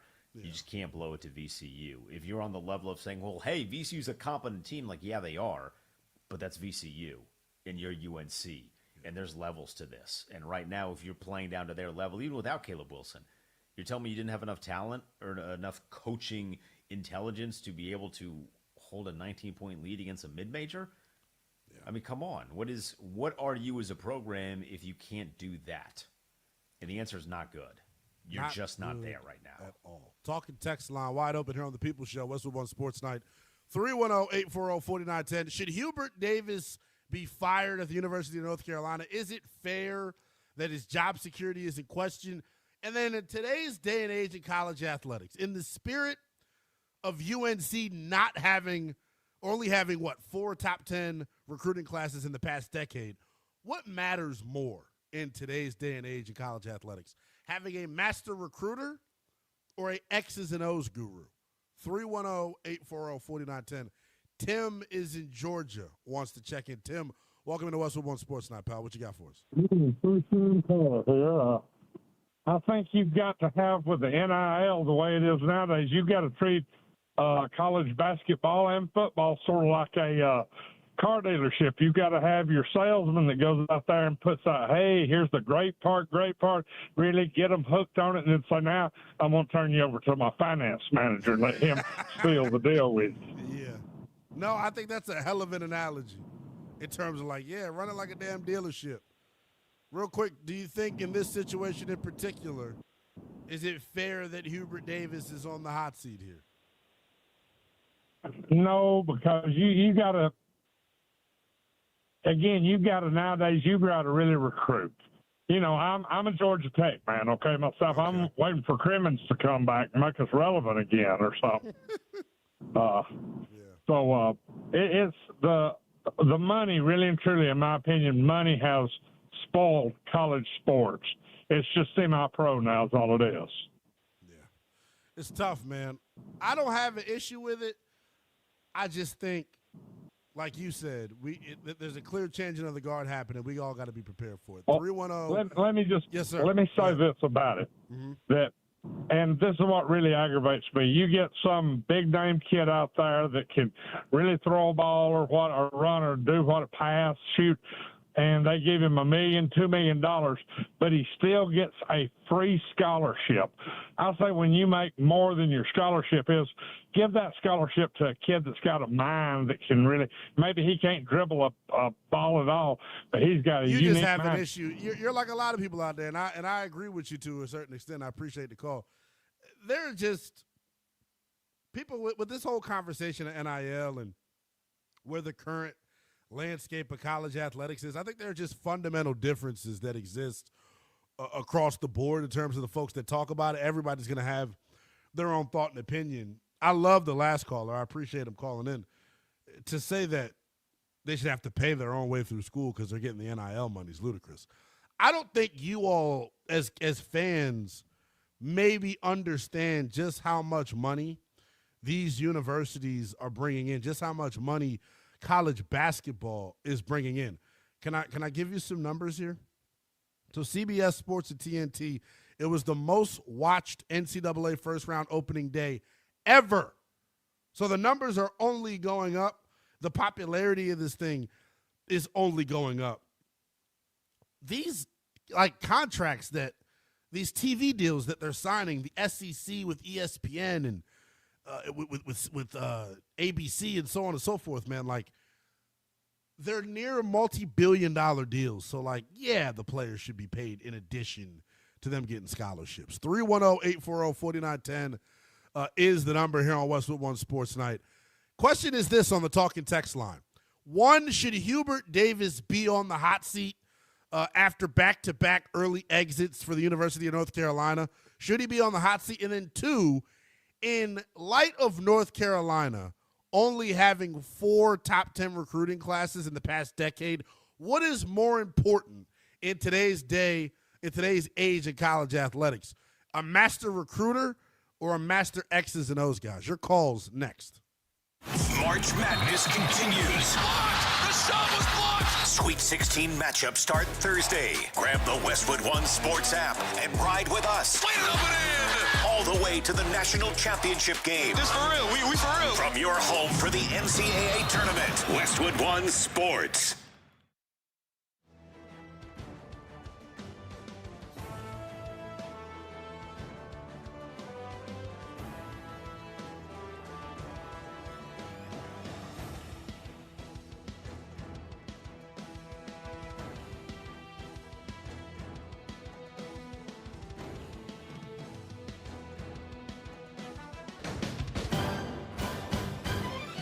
At the tone, the broadcast will begin in 4 minutes, 30 seconds.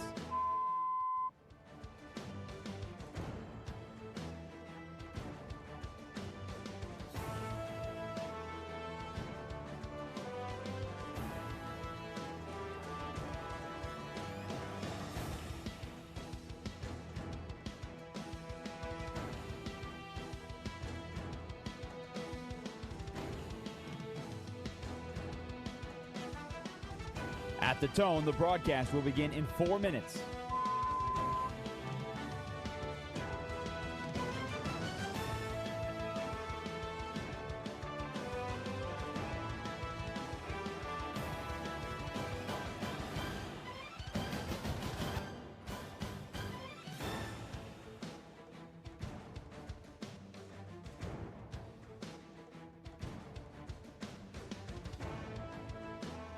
At the tone, the broadcast will be in 3 minutes and 30 seconds.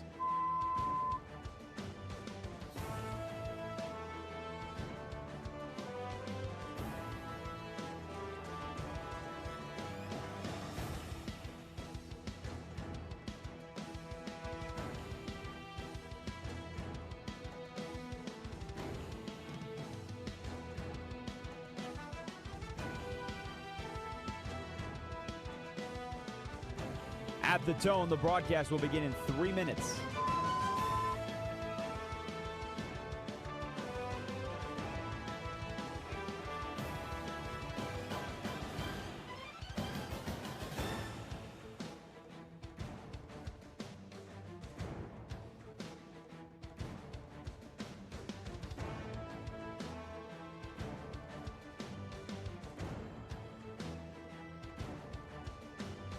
At the tone, the broadcast will begin in 2 minutes, 30 seconds.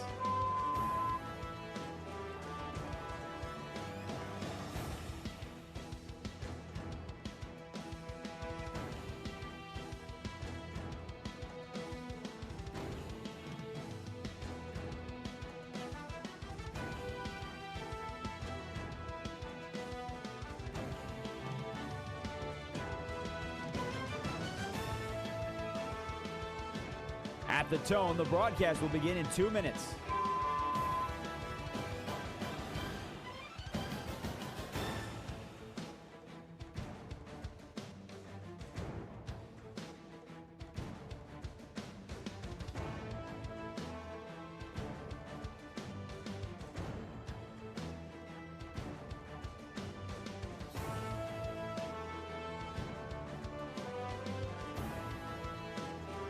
At the tone, the broadcast will begin in 1 minute, 30 seconds.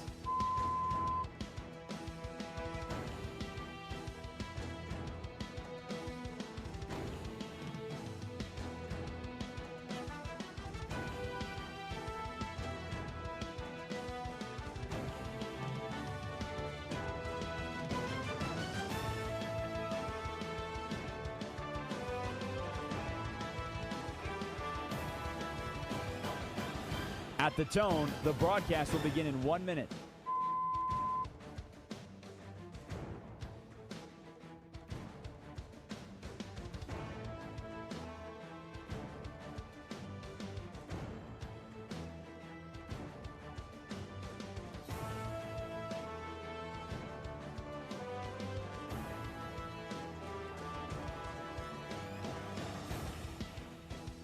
Stations, this is your final time check. At the tone, the broadcast will begin in 30 seconds.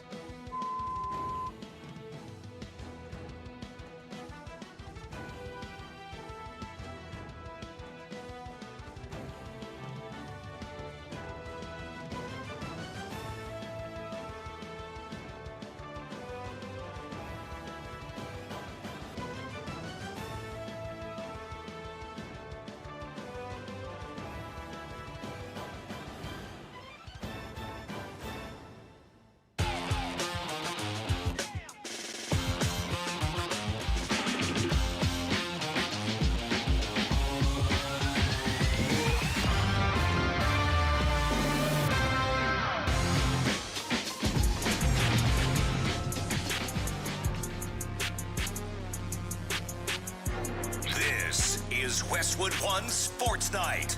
Here's Lynnell Willingham. Still kicking it to you as we take you coast to coast here on a Monday night edition of Westwood One Sports Night. You're tapped into the youngest in charge, Lynnell Willingham, getting you up to 3 a.m. Eastern Time. Number to hit us up, it is the People Show.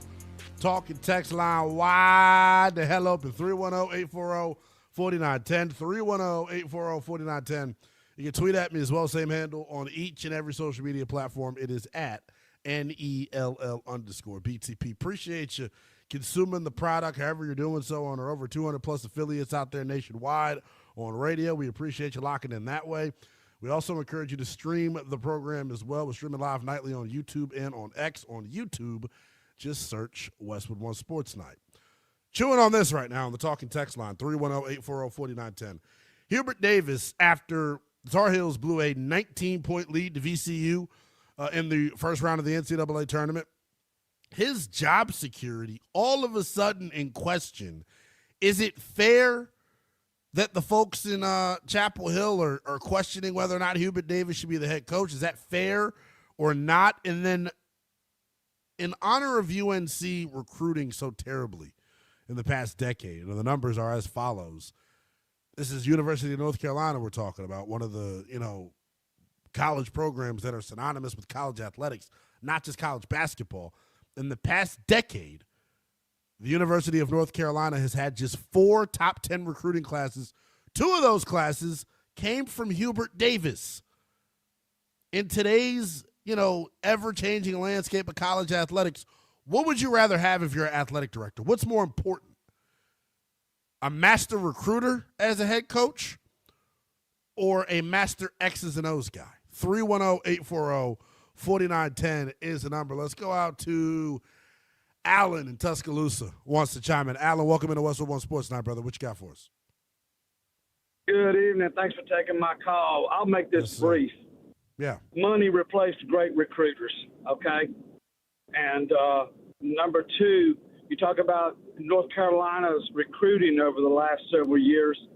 Other teams have made it to the Final Four without even near the recruiting class that North Carolina has, and I can name you Auburn right off the top of that.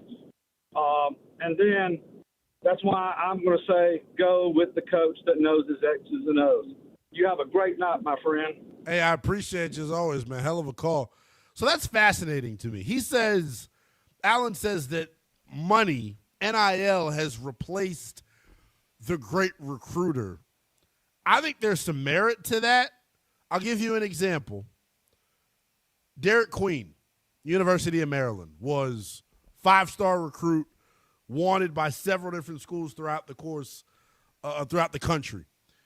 He was asked the question, DQ, why did you end up committing to Maryland? He said straight up, they paid me $1.1 million. Like, that to me kind of backs up what Alan said. But there are other cases, like every kid's not just going to take the money. There are some kids where you can maybe offer them a little bit less money and get them to come to your school because you sold them on the idea of being a Tar Heel. You sold them on the idea of being on this campus for the next year at least. You know what I'm saying? I don't think that NIL has ruined recruiting. I think it just shows who can actually recruit. Because all of these schools theoretically have money, right, or have avenues to get money to give to kids. And I think it's a gross overestimation to think that every student athlete is just going to whoever is the highest bidder. There's a lot of factors that go into this. It just magnifies, can you actually be a salesman for your place of business while everyone else also is on a level playing field? Because now everybody has money. It's a hell of a point. Talking text line wide open on this very topic. 310-840-4910. Mike Frank tweeted out, and a lot of people have kind of have corroborated this, and he is right. I was looking at these numbers earlier, and I was thinking, who the hell is Mike Frank? Is this unverified Twitter account? And it says Sweet 16 NIL payments, and it's basically, loosely reporting just how much money is on each roster. UNC is not, well, I guess it's in the Sweet 16. Okay. The team that's spent the most money that's in the Sweet 16 is Duke.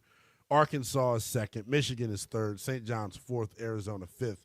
That doesn't surprise me at all. Iowa coming in dead last in terms of the teams that are in the Sweet 16, how much NIL money they have ultimately spent. 310-840-4910 is the number. What would you rather have if you were an athletic director in today's day and age in college athletics, a master recruiter or a X's and O's guru?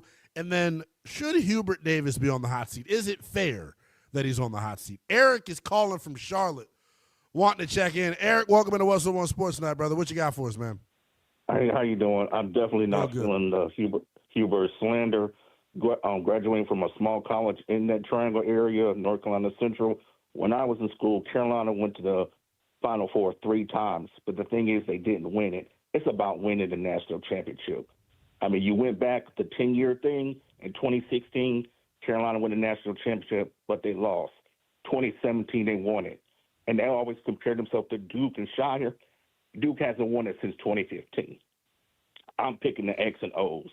The rumor is always been Carolina was slow to NIL. They were real arrogant, thinking they could sell the school, and kids wanted the money. Duke saw a future in it, gave the kids the money first. So Carolina is operating behind. They just adopted analytics. So Carolina, Hubert got hurt by their school's own arrogance. They give them another year, change up the staff. I'm telling you, they'll be a lot better. And just like Larry Brown said, look at the teams Carolina beat on the road when they had Caleb Wilson. We wouldn't even be having this conversation. I think it's a fascinating talking point, man. I appreciate the call as always, Eric. Checking in from Charlotte. 310-840-4910. We're taking you coast to coast here on Westwood One Sports Night. That is fascinating, what he just said. Like, because I believe it to be true. And I think it's kind of been the conversation here the last couple of days with folks trying to, back Hubert Davis. They say, hold on a second now. Does Hubert have the resources that other coaches across the landscape of college basketball, does he have those similar resources? And I think the dialogue around UNC being slow to NIL, I think the proof is in the pudding with the lack of 5 stars and the lack of top 10 recruiting classes that they've had here over the past decade. The question is that I have, okay, say you make a change at the top of the bench and you move on from Hubert Davis, does the next coach deal with the same issues? That's my question here. Because you can go get a big as name as you want. I threw out Jay Wright. If you're UNC, this idea of keeping it within the family, I don't know if you could do that. I don't. One, there aren't a whole lot of names within the family at this point that have any type of substantial coaching background. I'll give you a former Tar Heel that actually has a pretty decent coaching background. What about Jerry Stackhouse? Do you bring in Jerry Stackhouse? I believe he had a pretty interesting amount of success at Vanderbilt. Is Jerry Stackhouse a guy that you bring in to potentially coach this squad? Because I don't see them going outside the family either. If you've been doing things this way for as long as they have been, why switch it up now? And I keep going back to it. I don't think the problem is the dude at the head of the bench. I think the problem is the NIL budget. 310-840-4910. Tremaine, calling from Alabama. What's going on, Tremaine? Welcome into Westwood One Sports Night, brother. Tremaine. No Tremaine? We'll throw Tremaine on hold. I got you. We'll put Tremaine on hold. We'll see if he calls back. Let's go to Douglas out in Ohio wants to check in. Dougie Fresh, what's going on, brother? Welcome to the Westwood One Sports Night. That's Buck, Lynnell. I'm going to have to say this, man. Mm-hmm. I disagree with a lot of your takes. I think Hubert Davis should be fired, and he should have been fired right after the game. Personally, watching that game, you could tell those kids did not want to play for him anymore. Something happened in that locker room at halftime when they were up by 19. This is not the 80s, 90s, and 2000s when I played and coach could come in there and cuss everybody out, and we go out there and blow out the team after being cussed out. These kids these days, Lynnell, they were already on a high going into halftime, up by 19. And Hubert brought his butt in there and brought that high way down for no reason at all, and it changed the whole complexion of that game. That's a bad coach. And you can't keep a coach around like that when your players don't want to play for you. You should know that, Lynnell. You play sports yourself, brother. So I hear what you're saying on that. I don't know how much, how much merit there is to what he did at halftime.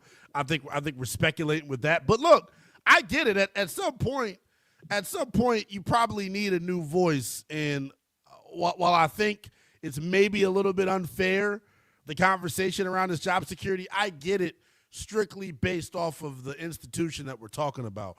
This is the University of North Carolina. There are standards that you have to uphold, and I think the bottom line is Hubert Davis just hasn't up to this point. More your calls, plus I'll tell you why the Commanders and Bengals are the stupidest organizations in the NFL. That's next.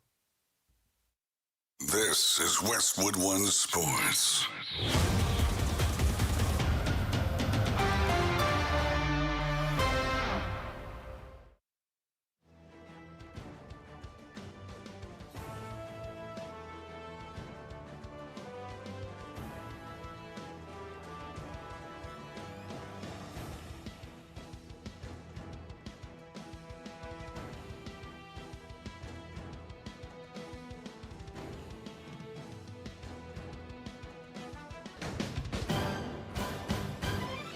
At the tone, the broadcast will begin in 4 minutes, 30 seconds.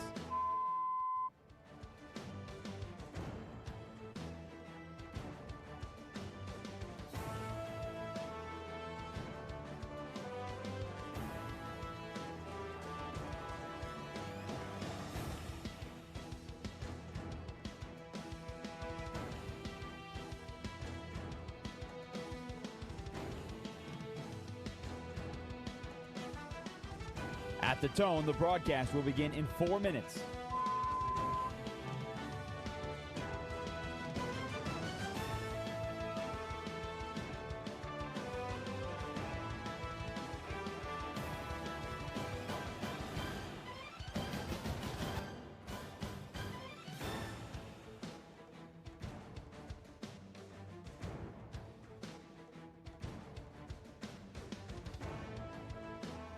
At the tone, the broadcast will begin in 3 minutes and 30 seconds.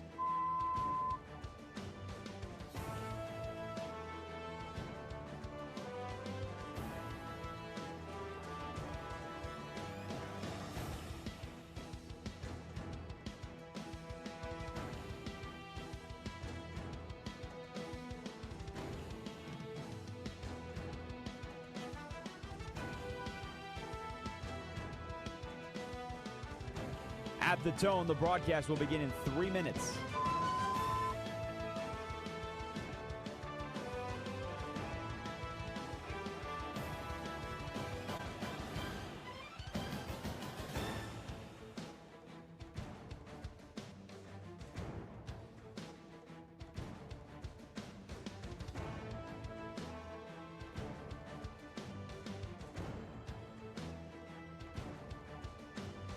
At the tone, the broadcast will begin in 2 minutes, 30 seconds.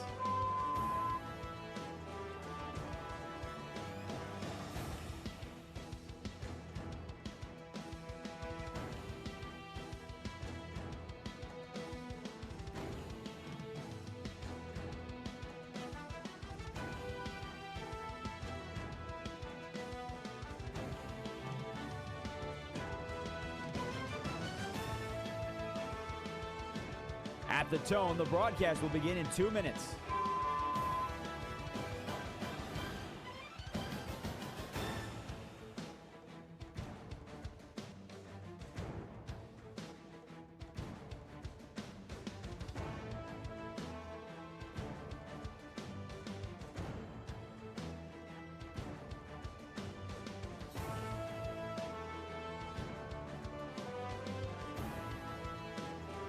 At the tone, the broadcast will begin in 1 minute, 30 seconds.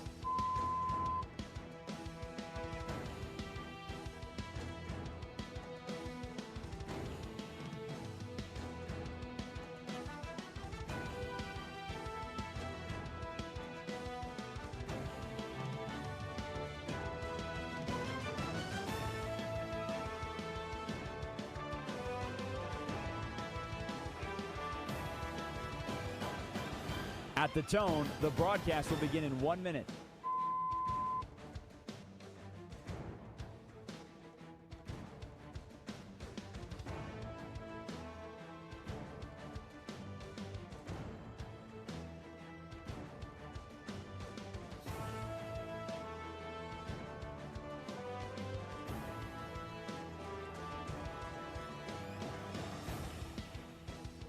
Stations, this is your final time check. At the tone, the broadcast will begin in 30 seconds.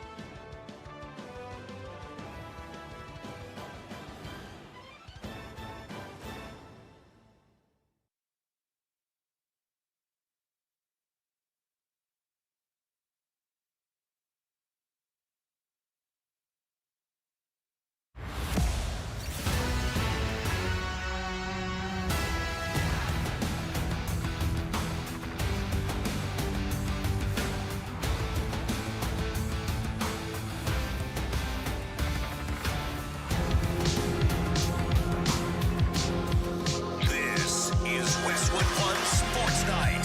Here's Lynnell Willingham.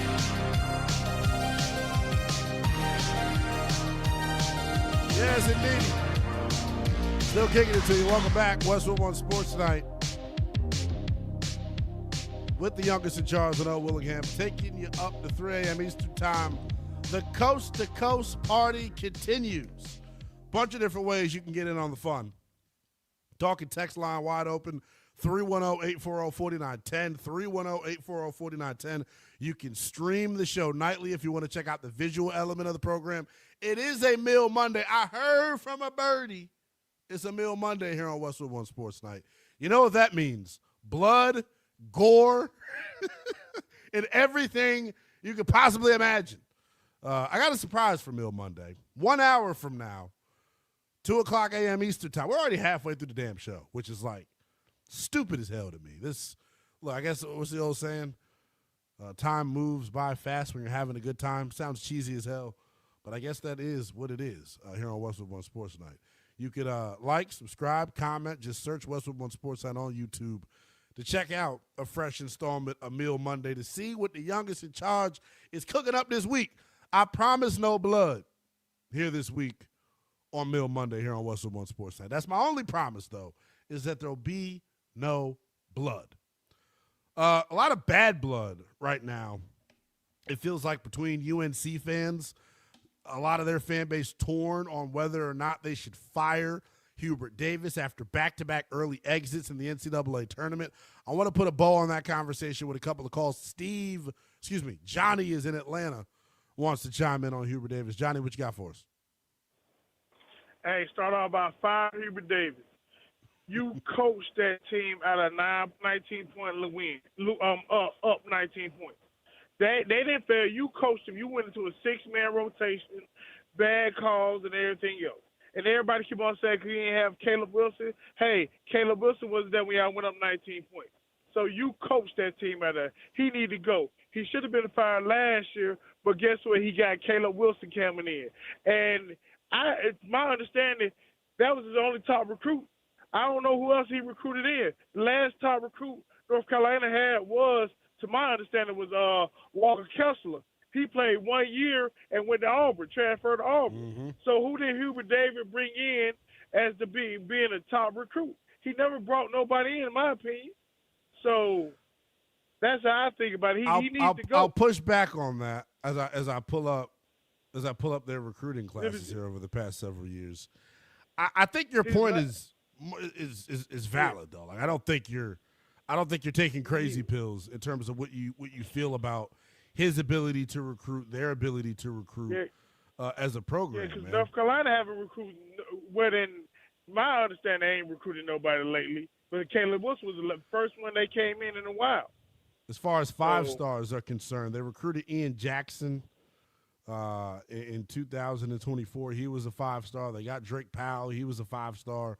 But like, where are those guys now? I couldn't tell you. So your point, as I keep saying, is valid here. 2022, I think that was the Seth Trimble class. Wasn't really a lot of good dudes in that class. You're right.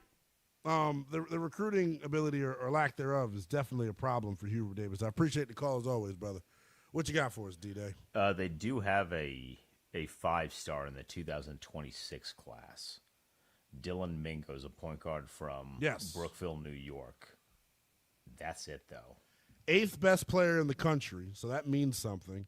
But the only reason they got him is because Calipari got the guard he wanted. he got Smith. He got Dylan Smith. So that's why they was able to land Dylan Mingo. He's the 3rd-ranked guard in the class of 2026. So that's a big-time commitment. Dog, but the other – I'm just looking at – I'm on what's the website? 24/7 Sports.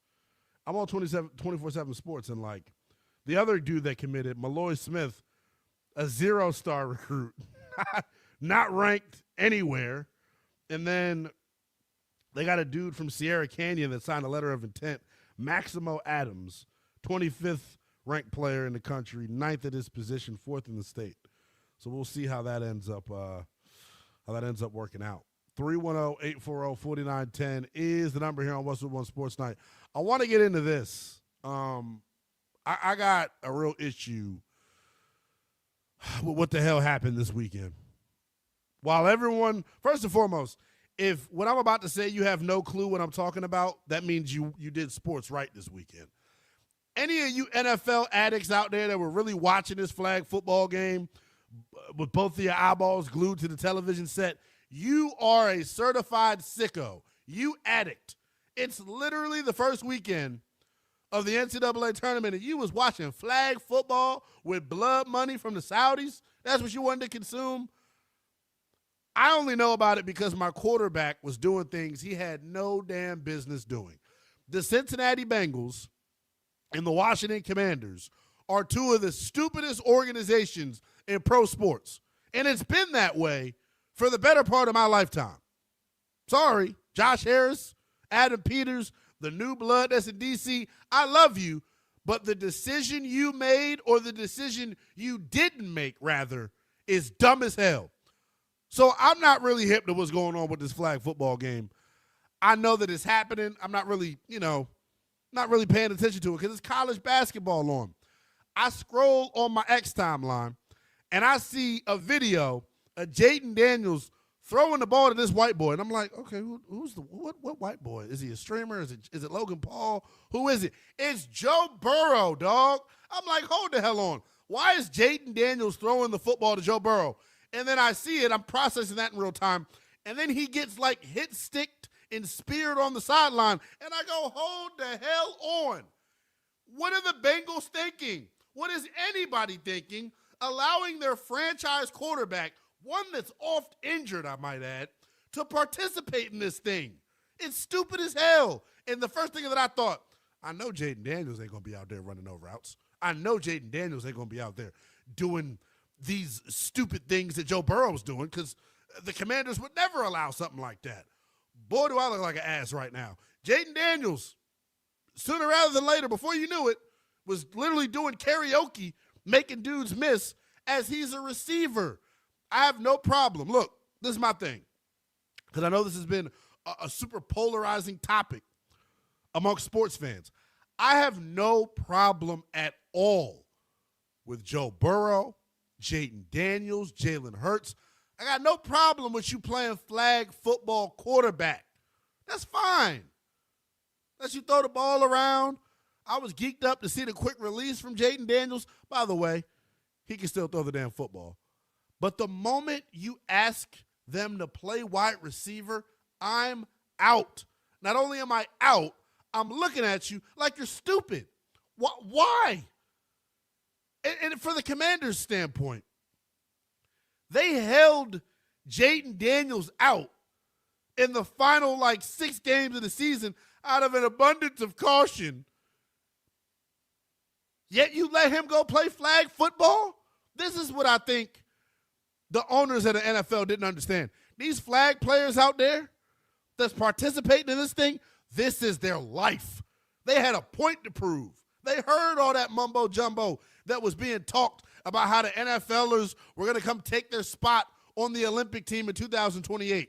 What's the Michael Jordan meme? And I took that personally. That is how the flag football players felt about this. And the way that they played, the effort that they put forth, it totally It totally explained it. You could tell, which is why, look, if you're the Commanders and the Bengals for that matter, you got to have some discernment here. I get it. You don't want to be the no fun league. You don't want to tell, your quarterback, no, you can't participate in this. You don't want to piss him off. I get it. But, hey, look, you can go have your fun, play flag, quarterback all you want. Go to Michael Rubin's all-white party. Get butterball naked if you want to. I give a rat's ass. The moment you're out there playing wide receiver, subjecting yourself to getting hit, I got a problem with it. Am I overstating it? Would you have a problem? Because I know what all of y'all are going to say. Oh, Lynnell, you're tripping. Oh, Lynnell, you're talking like somebody that's never played sports before. This is what he'd be doing in his off-season preparation anyway. No, the hell he wouldn't. And if he is, wouldn't be on my watch. Jayden Daniels, and I keep speaking about JD5, man, because this hits close to home for me. He is valuable merchandise. He is the Washington Commanders. He got hurt literally falling innocently to the ground and dislocated his elbow. I got PTSD. I'm scared about Jayden Daniels getting hurt. And I'm sorry. All the time that he missed, I would have thought the next time that I saw him on a football field, it would be for something that has consequences. It would be for something that matters. This flag football garbage doesn't matter. Let the flag players play flag. I guarantee you, the 32 owners out there across the league, somebody probably got a text notification. Mike Brown, somebody in the Browns family, in the Bengals ownership group, probably texted Mike Brown and saying, "Did you see Joe Burrow get speared out there?" And if I was Mike Brown, I would have raised hell. I would have been furious. Like I continue to say, I have no problem at all with you playing flag quarterback. The moment they ask you to play wide receiver, take your cleats off. Go to the truck. Go home. Seriously. Because guess what? You can say I'm overreacting all you want, because I know Commander fans out there have probably got their panties in a damn wad over this. You can say I'm complaining all you want. Let it be your damn quarterback. Let it be your quarterback. I took a call from a Bills fan this weekend. It was 2 Bills callers back-to-back. One of them said, "Oh, Lynnell, you tripping. Yo, soft ass." And the next one said, "You know what, Lynnell? You right, because if Josh Allen ass was out there getting hit stick, running routes, you'd be pissed the hell off." Because guess what? Anybody out there that's saying I'm overreacting, let him would have gotten hurt. If he would have got hurt, then what? You would have been crying like I would have been crying. So I just think at some point you got to, use some discernment and go, well, what's worth it and what's not? Bottom line, 310-840-4910 is how you hit us up on the talking text line. Do you take any issue? Do you have any issue with Joe Burrow and Jayden Daniels going out there playing wide receiver in this flag football game? And the other piece of it is this: if you got the chance to watch it all, has your feelings changed at all about the 2028 Olympics in terms of flag football? Because I'll tell you what, after watching this weekend and seeing highlights, I don't know what NFL players make the roster.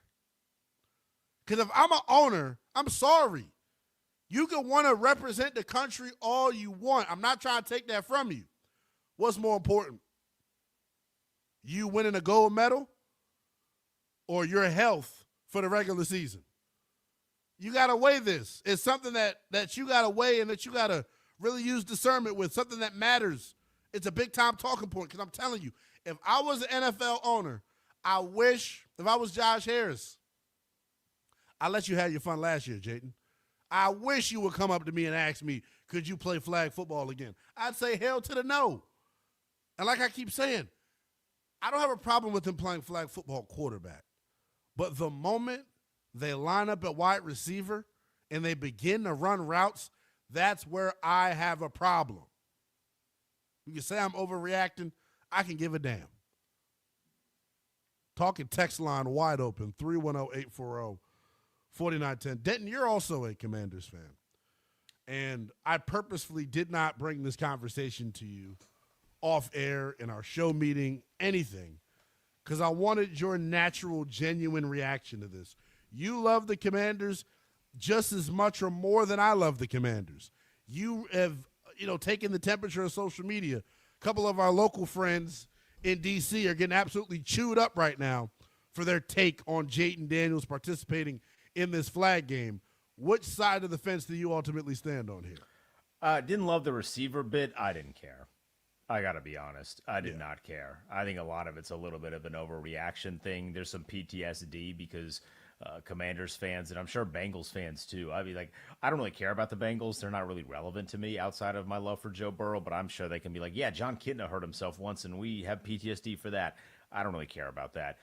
There's PTSD in Washington, but I don't really care. It's flag football.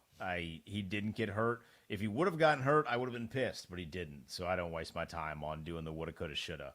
I don't care. I prefer him not to do it again. I had more of an issue with who was paying him, but that's just me. All money ain't good money, says our guy D-Day. Also, the Logan Paul bit, can we just fire him into the sun for forever? What's up, Dayton? Hold on. This is where me and you clash. What is your beef with Logan Paul? He's Everything. in character all the time. His character He's sucks. kayfabing.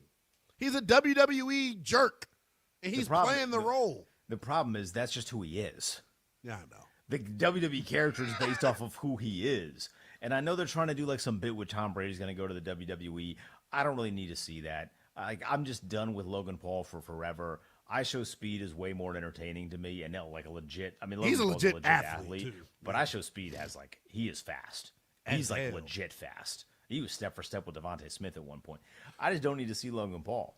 I'm doing a service for the Philadelphia fans. We're holding up the Tide bandanas together because Logan Paul destroyed their quarterback. I mean, you got to trade Jalen Hurts after Logan Paul was roasting him the way that he was. Yeah, I wasn't hip to some of that stuff because I didn't pay close enough attention to it. What happened with Jalen Hurts and Logan Paul? Well, Logan Paul, I'm pretty sure Logan Paul picked off Jalen Hurts. Which is embarrassing. Which is embarrassing because Jalen Hurts is a professional quarterback and Logan Paul is literally just a troll. Yeah. And then he was talking some smack again. That's kind of what he does. But he sacked him too. Wait, actually took him to the ground? No, flag football sack. Oh, flag. Okay, I'm about to say because that would have been we could have squabbled up over that. Because dude, it's really clear that without all the bells and whistles, that Jalen Hurts is just he ain't it. He's just a guy, bro. He's literally just a guy. You know what I called him? Jayden, he was dropping dimes. Yeah, Jayden's release. The one thing I saw, Jayden's release is still quick as hell, pinpoint accurate. He's still a dog. Jalen Hurts is, y'all know what I call him. I call him he's like a Chanel bag. He's like a cute accessory, but not needed to put the outfit together. How do we feel about a television host watching the flag football games and then doing Odell Beckham's work? Because this isn't the Lord's work, but doing Odell Beckham's work and saying he played really well, someone should give him another chance in the NFL. You know why Odell Beckham ain't in the league? Because he got caught with a white powdery substance that looked like crack. He also didn't play very well the last. I mean, he got cut by the Dolphins. You seen the Dolphins roster? Yeah, come on. No. Seriously, that's a great point. Their wide receiver core, post Tyreek and post Jalen Waddle. Who he play for? We can play who he play for with the Dolphins wide receiver core, I promise you. 310-840-4910 is the number. Do you have a problem with Jayden Daniels and Joe Burrow playing wide receiver in this flag football game? And do you see owners allowing these big-time NFL players to participate in the 2028 Olympics? Is it worth the risk? Jim, calling from Boston, wants to check in with us. Jimbo, what you got for us, man? Welcome. Thanks for taking my call, and Al. Good morning. Good morning, brother. What you got? I totally agree that those NFL players should not be playing flag football. And I mean completely. I mean, you're worried about Daniels not running routes, but what if he's avoiding a rush and tears his Achilles, Yeah. Can happen there, too. I agree with you. And look, I will say this. I don't know how much you got to watch. He looked damn elusive, though, when they was trying to take his flag. I get it. Brady was out there looking elusive. That's not really the part that I worry about. And I get it. There's a risk in that too because, look, you know how it is. All you got to do is step the wrong way or have somebody fall on you, and you can pop an ACL or an MCL or whatever. As a New England fan, we had a running back named Edwards years ago that played in a Pro Bowl flag game in the sand.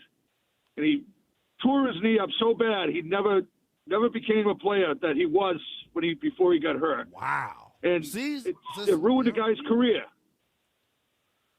I don't know if I'd be able to rebound I wouldn't want like anybody that. to have that injury risk. I agree with you. And I'm saying as a fan, brother, I don't know if I would have been able to rebound from something like that, if I'm being totally honest. Appreciate you as always, though, man. Hope you enjoy the rest of your morning, brother. 310-840-4910 is the number here on Westwood One Sports Night. A lot more to get to, including your calls and text on this, man. Jayden Daniels, Joe Burrow out there catching passes, playing wide receiver in the flag football game that happened over the weekend. 1, do you have a problem with it? 2, do you see NFL owners allowing the players to participate in the 2028 Olympics? Your calls on that next here on Westwood One Sports Night. The stories that matter from the brand you trust. Westwood One Sports.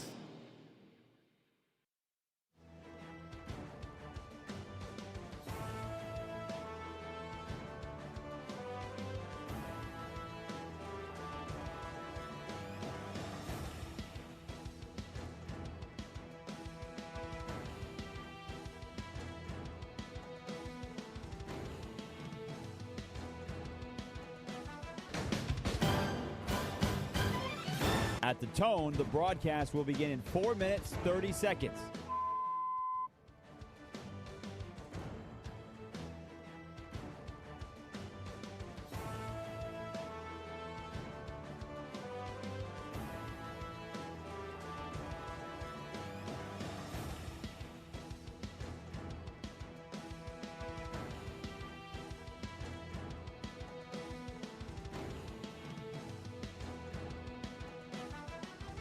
At the tone, the broadcast will begin in 4 minutes.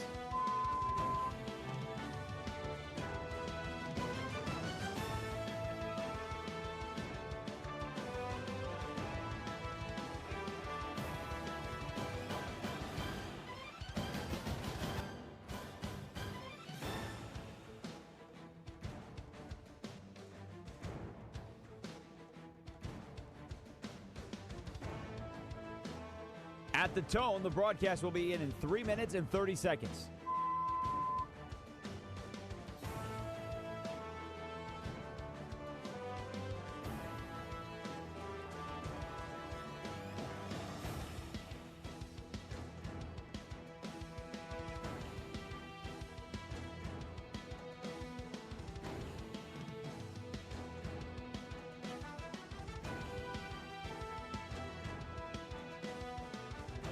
At the tone, the broadcast will begin in 3 minutes.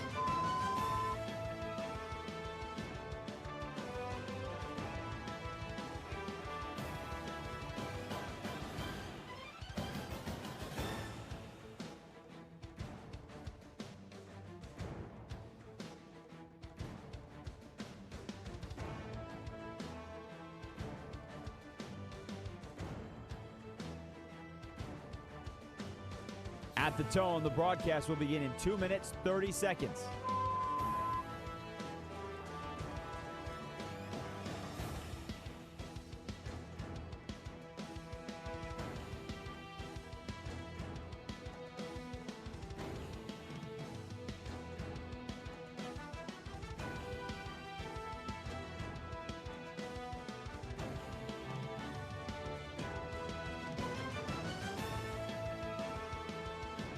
At the tone, the broadcast will begin in 2 minutes.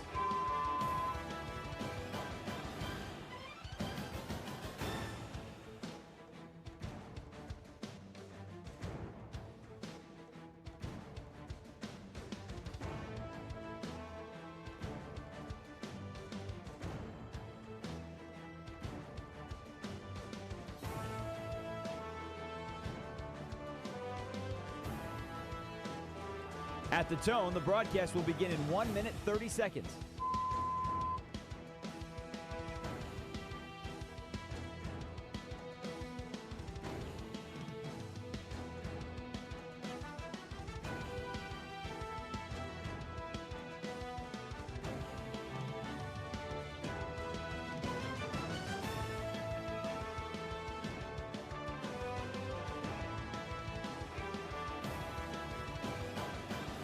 At the tone, the broadcast will begin in 1 minute.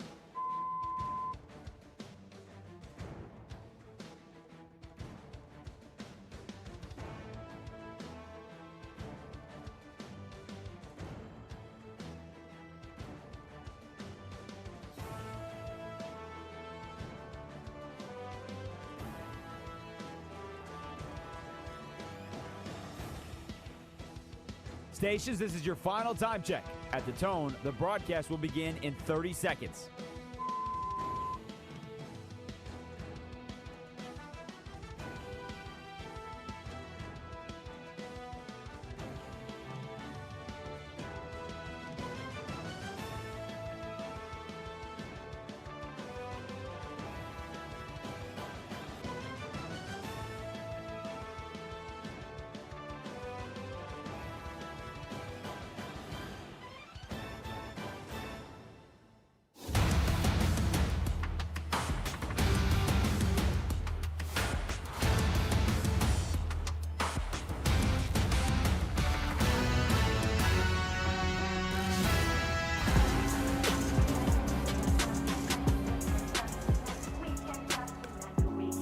This is Westwood One Sports Night. Here's Lynnell Willingham. Westwood One Sports Night continues with the youngest in Charles, Lynnell Willingham. Golly. Oliver Popular, pal. Every time you play this song coming back, I just feel like the real lyrics are going over the air. And like it's a very, very vulgar song. I know that's not the case, but it's just the way my brain unfortunately operates. A lot more to get to as we take you coast to coast, getting you up to 3 a.m. Eastern time here on Westwood One Sports Night. Bunch of different ways you can consume the product. Sirius XM channel 375. You can hear us on our over 200 plus affiliates nationwide on radio. You can check out the visual element of the show as we're streaming nightly on X and YouTube. On YouTube, just search Westwood One Sports Night. Talking text line wide open. 310-840-4910. One, do you take issue the way that I do with Jayden Daniels and Joe Burrow playing wide receiver in a flag football game? Does that bother you at all? Am I overreacting? And then two, do you see NFL owners allowing, after the way the flag game went this weekend, do you see NFL owners allowing their star players to participate in the 2028 Olympics? 310-840-4910. We got a couple of calls on this. I'm sure we may have a text or two as well. Let's go out to Billy in Dallas, who wants to check in. Billy, welcome into Westwood One Sports. If you're a Cowboy fan, I know this may not register with you because none of your players were good enough to get invited to this flag football event, but what do you got? What's up, brother? What you got for me? Well, no, man. Look, I'm an avid listener, man, and I listen to you, appreciate you, all brother. the time. Yes, sir. But no, I don't have a problem with Jayden Daniels or Joe Burrow playing. I think it keeps them loose during the off season, and really, I think it's actually a helpful thing that they do to keep in shape during the off season to play the flag football. And I don't think the owners should have an issue with it. And as long as these guys don't overexert themselves, or take chances. But did you see how hard they were playing? I'm worried that it's not going to be our guys overexerting themselves. I think it's going to be the competition trying to knock their damn head off, thinking, hey, if I show well in this flag game, maybe I get an opportunity in the pros. You know what I'm saying? Yeah, true story. I mean, I can understand that part of it, but I think it's, you're a good guy and you're an intelligent sportscaster, and I think it's just a little bit of a overreaction Tuesday, I'll call it. Since it's Tuesday morning. I dig it. Look, you agree with you agree with the super producer of the program. Didn't think I'm tripping too, but I just am scared, man. I got PTSD, brother. You know how it is. You know what I've dealt with. Yeah, I moved here from Los Angeles, so I'm a diehard 49er fan. So, look here. Okay. I've only been living in Dallas for 26 years now. Well, of course, that's home now, but I'm a diehard 49er fan, not a Cowboy fan. Please don't give me that. Well, that makes me look. I was about to say that it would have been a character flaw if he was a Cowboys fan. I would have. Look, I'm just keeping it real with you, brother. So real quick before we let you go, since you mentioned you're a Niners fan, I'm a diehard Commanders fan. Y'all just gonna give us Brandon Ayuk? Can y'all just give us Brandon Ayuk and stop playing around, man? No, you can't have it, man. I think they're gonna keep him, man. As well they should. You know what I mean? I think he's gonna be the difference maker next year and on the way to the Super Bowl because I can see us winning it next year. Okay. Yes, I will say this. Yeah. I like the receivers y'all added. I think they still need a corner and another pass rusher, but I think it's been a good offseason. It has, and Mike Evans was a really, really good find. You know what I mean? I think this guy's going to show up big, you know? I don't know about Evans. I do like the Christian Kirk signing. I think that was the most underrated move, was getting Christian Kirk. I appreciate you as always, though, man, and we appreciate you making the show a part of your evening, my brother. 310-840-4910 is how you hit us up here on the People Show. Talking text line wide open for you. Question is this. Am I overreacting? I think the Bengals and the Commanders are two of the stupidest organizations in all of pro sports for allowing their fragile quarterbacks to participate in a highly competitive flag football game, not just as a quarterback. That's not my issue. I don't got no problem with them playing quarterback. The moment you ask them to play wide receiver, I think you're stuck on stupid. Chris calling us north of the border, checking in from Calgary. What up, Chris? Welcome into Westwood One Sports. What you got for us, man? Thank you very much, sir. How are you? I'm good, man. I'm good. Awesome. First time. This is my first time listening to you, and I think you've been amazing. Thank you. I appreciate you, man. No worries. I wanted to call in because I was listening to your talk about the flag football. I watched a bit of it. And I feel a bit of a hypocrite. So you actually watched this live, huh? Well, a bit of it, right? Okay. Like Tom Brady, the whole deal, yeah. But I feel a bit of a hypocrite because, you know, I think the Olympics without NHL players, meh. I think the Olympics without NBA players, meh. But I think all of those players who have been playing flag football for years and tried to get into the Olympics or getting there, and then all of a sudden the NFL players are like, oh, that's a cool idea. I'm going to do that and get a gold medal instead of you. It's not the same game, though. That's what I think the NFL players are realizing. It ain't the same game at all.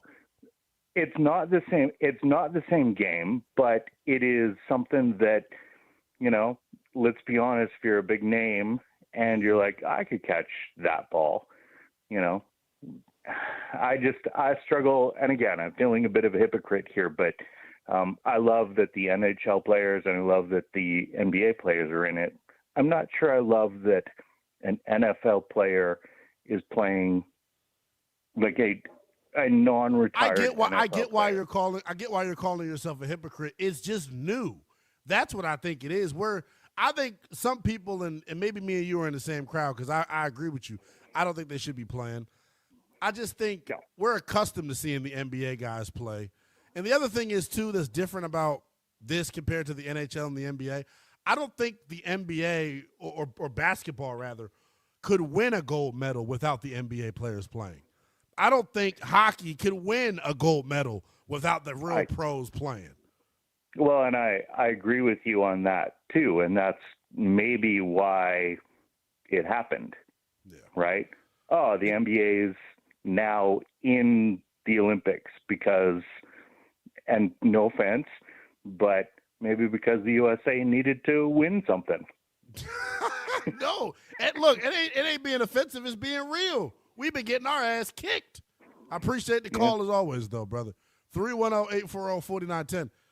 It's fascinating to me, man, because I do agree. I understand if anybody thinks, you know, Lynnell, you overreacted tonight. Lynnell, you're tripping. I get where you're coming from. I just know my heart would be in my stomach if Jayden Daniels or if any NFL player got hurt doing this. That's just my thought of it. Got a couple text messages here. Bada bing, bada boom. Caught it with a Bronx. This with the truth on the text. He said, hey, it's Carter from the Bronx here. If Lamar Jackson was out there getting sized up by Logan freaking Paul, I'd be ready to start advocating for him to be jailed. So you get it, Carter. Like, anybody that's, talk about overreaction, just put your quarterback in the way of the harm. You know what I'm saying? Put your quarterback in that scenario. You feel just how I feel. What would be worse? One of these flag football guys going a little too hard and injuring a star quarterback, or if it was one of the streamers that really have no business being there. Like, they're just there for eyes for, like, the young people. But, like, they do, like, Logan Paul is going to go do WrestleMania. He's not trying to play football. You hate Logan Paul, bro. I do hate Logan Paul. iShow Speed is going to probably also go to WrestleMania. WWE is very in bed with the Saudis. It's very odd. 100%. But, like, they have no reason to be there other than the fact that, like, they just want the young audience there. If a Logan Paul or an iShow Speed would have, like, decked a quarterback, I think we might have marched on. Like, Logan Paul lives in the Dominican. We would have been on the first flight. Yeah. Or, like, we would have been on the, I don't know where iShow Speed lives, but if he would have killed a quarterback, dog, it would not have gone well. Yeah. And by the way, the worst part of this whole thing, this is kind of an aside. Luke Kuechly looks so damn bad out there. Luke Kuechly looked so damn. Luke Kuechly looked horrible. You could tell, man. He looked like, and it's crazy because Luke Kuechly actually retired early. I don't know what year he'd be in the NFL if he didn't retire, but like. Well, he just got into the Hall of Fame maybe 14, 15. He looked old, brother. Looks old. Not the guy I thought would be playing flag football. Didn't he seem like he's too physical monstrosity, smart, agile, not him at this age. It's crazy because, like, Luke Kuechly was known for his ability to come downhill and knock your face off, but he could cover too. Can't cover them flag footballers. I'll tell you that. 310-840-4910 is the number. We'll never veer too far away from college basketball during the heart of the NCAA tournament. Sweet 16 is set. Myself and Denton Day will be boots on the ground in Washington, D.C. On Friday for the Sweet 16 action. We're going to talk more college basketball coming up here in the final hour and a half of the program. The Sweet 16 is set, but I'm still struggling to figure out who's the best team in the land. Me and the committee up late last night, burning the midnight oil so we can bring you the most highly anticipated power ranking segment at all of Sports Talk Radio. Nell's Super Six Pack comes your way next. The top 6 teams remaining in the NCAA tournament. Every team, every player, every story, every angle. This is Westwood One Sports.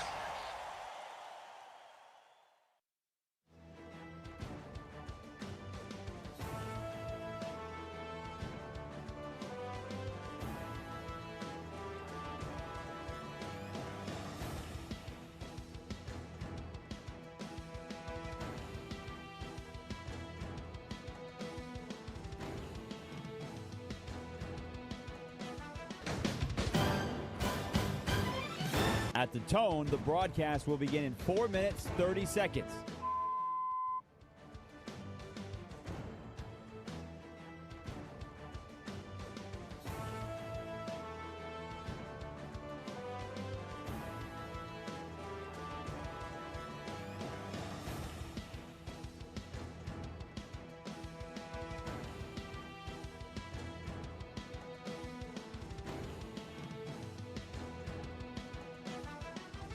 At the tone, the broadcast will begin in 4 minutes.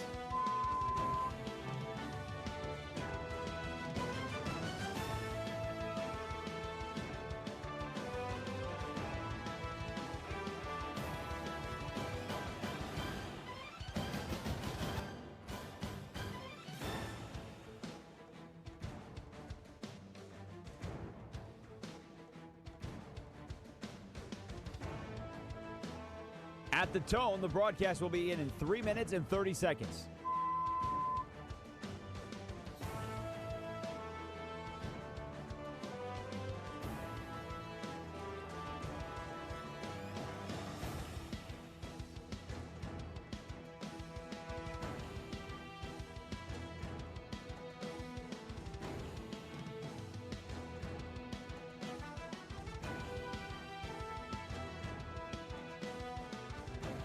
At the tone, the broadcast will begin in 3 minutes.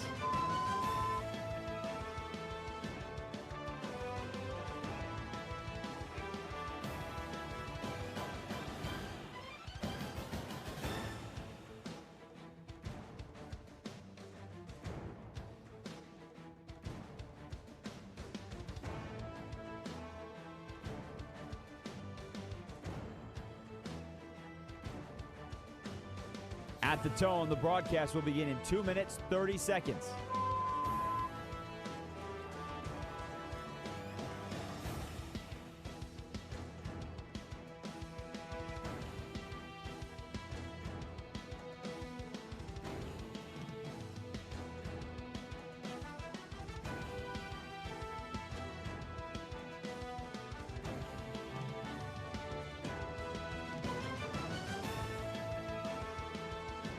At the tone, the broadcast will begin in 2 minutes.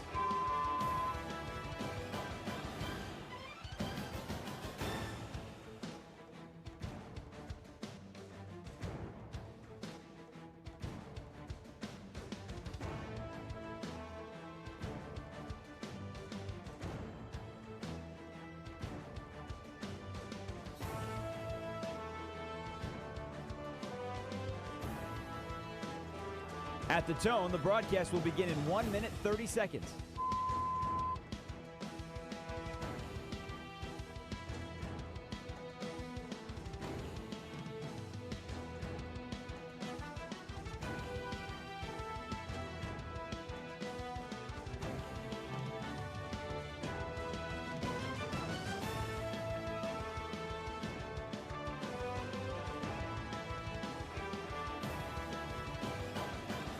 At the tone, the broadcast will begin in 1 minute.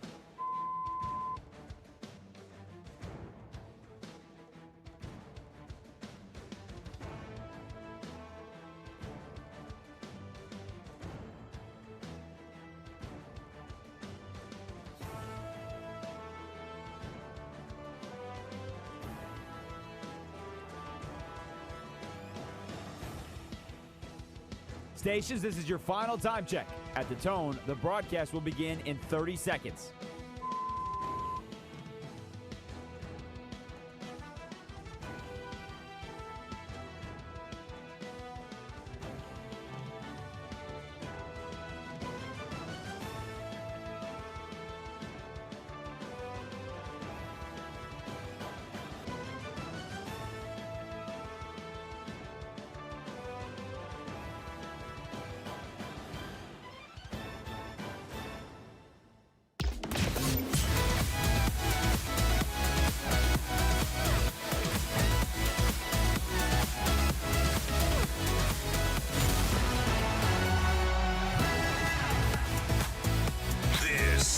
Westwood One Sports Night. Here's Lynnell Willingham.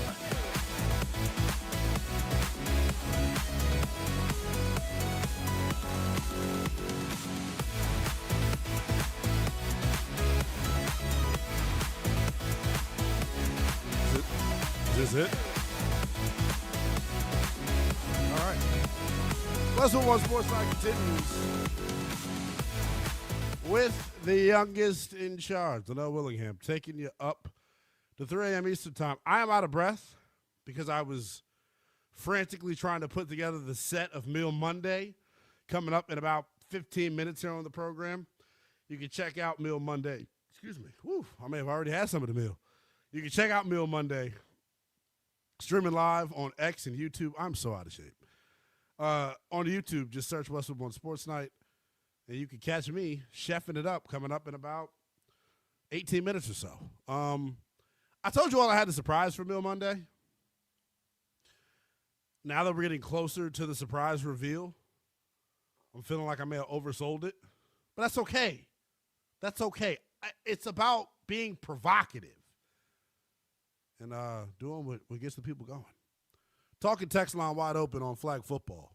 Why is it wide open on flag football? Because I have a problem. I have an issue with my beloved Washington Commanders putting my beloved franchise quarterback, Jayden Daniels, in harm's way. Why in the hell was he participating in a flag football game?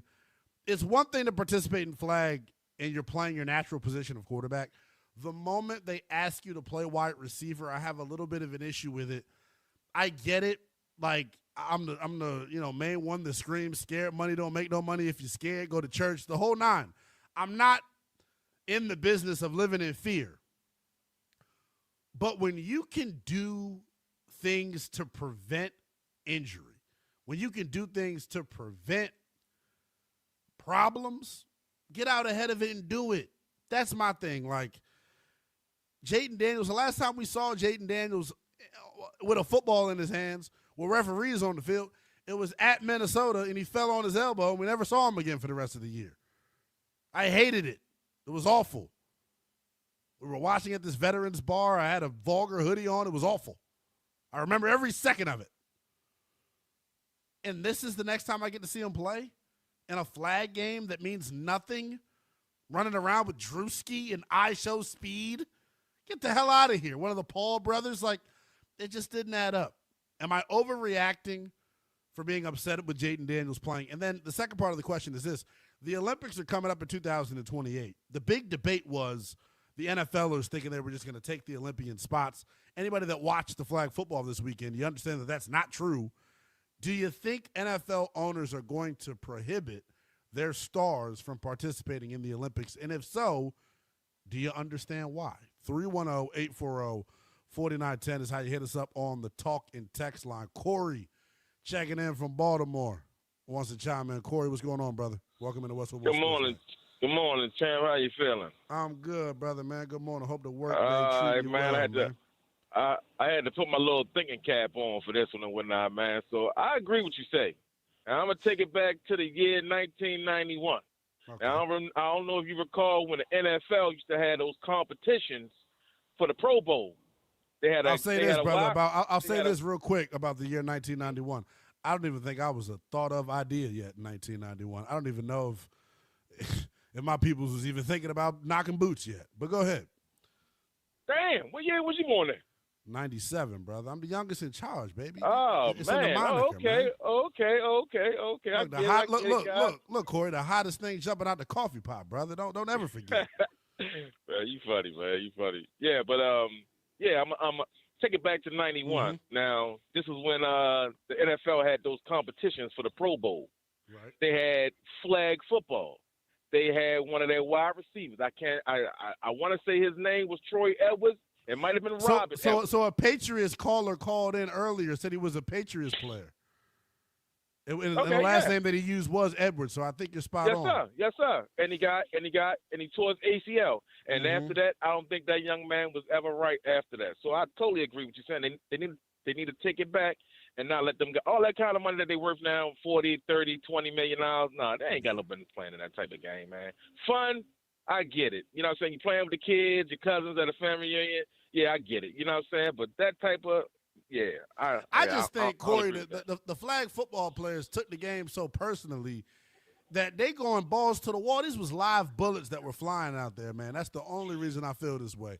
And this ain't like the Pro Bowl flag football game where they not going hard. These brothers was out there trying to make a name for themselves. Yeah, I kind of got that as I watched like the first quarter of it, and I'm like, oh wow, I don't know about this one and whatnot, but yeah, I totally agree with you, bro. For sure. Hey, I appreciate you as always, man. Look forward to hearing from you later on in the week, man. Corey in Baltimore checking in here on Westwood One Sports Night. 310-840-4910.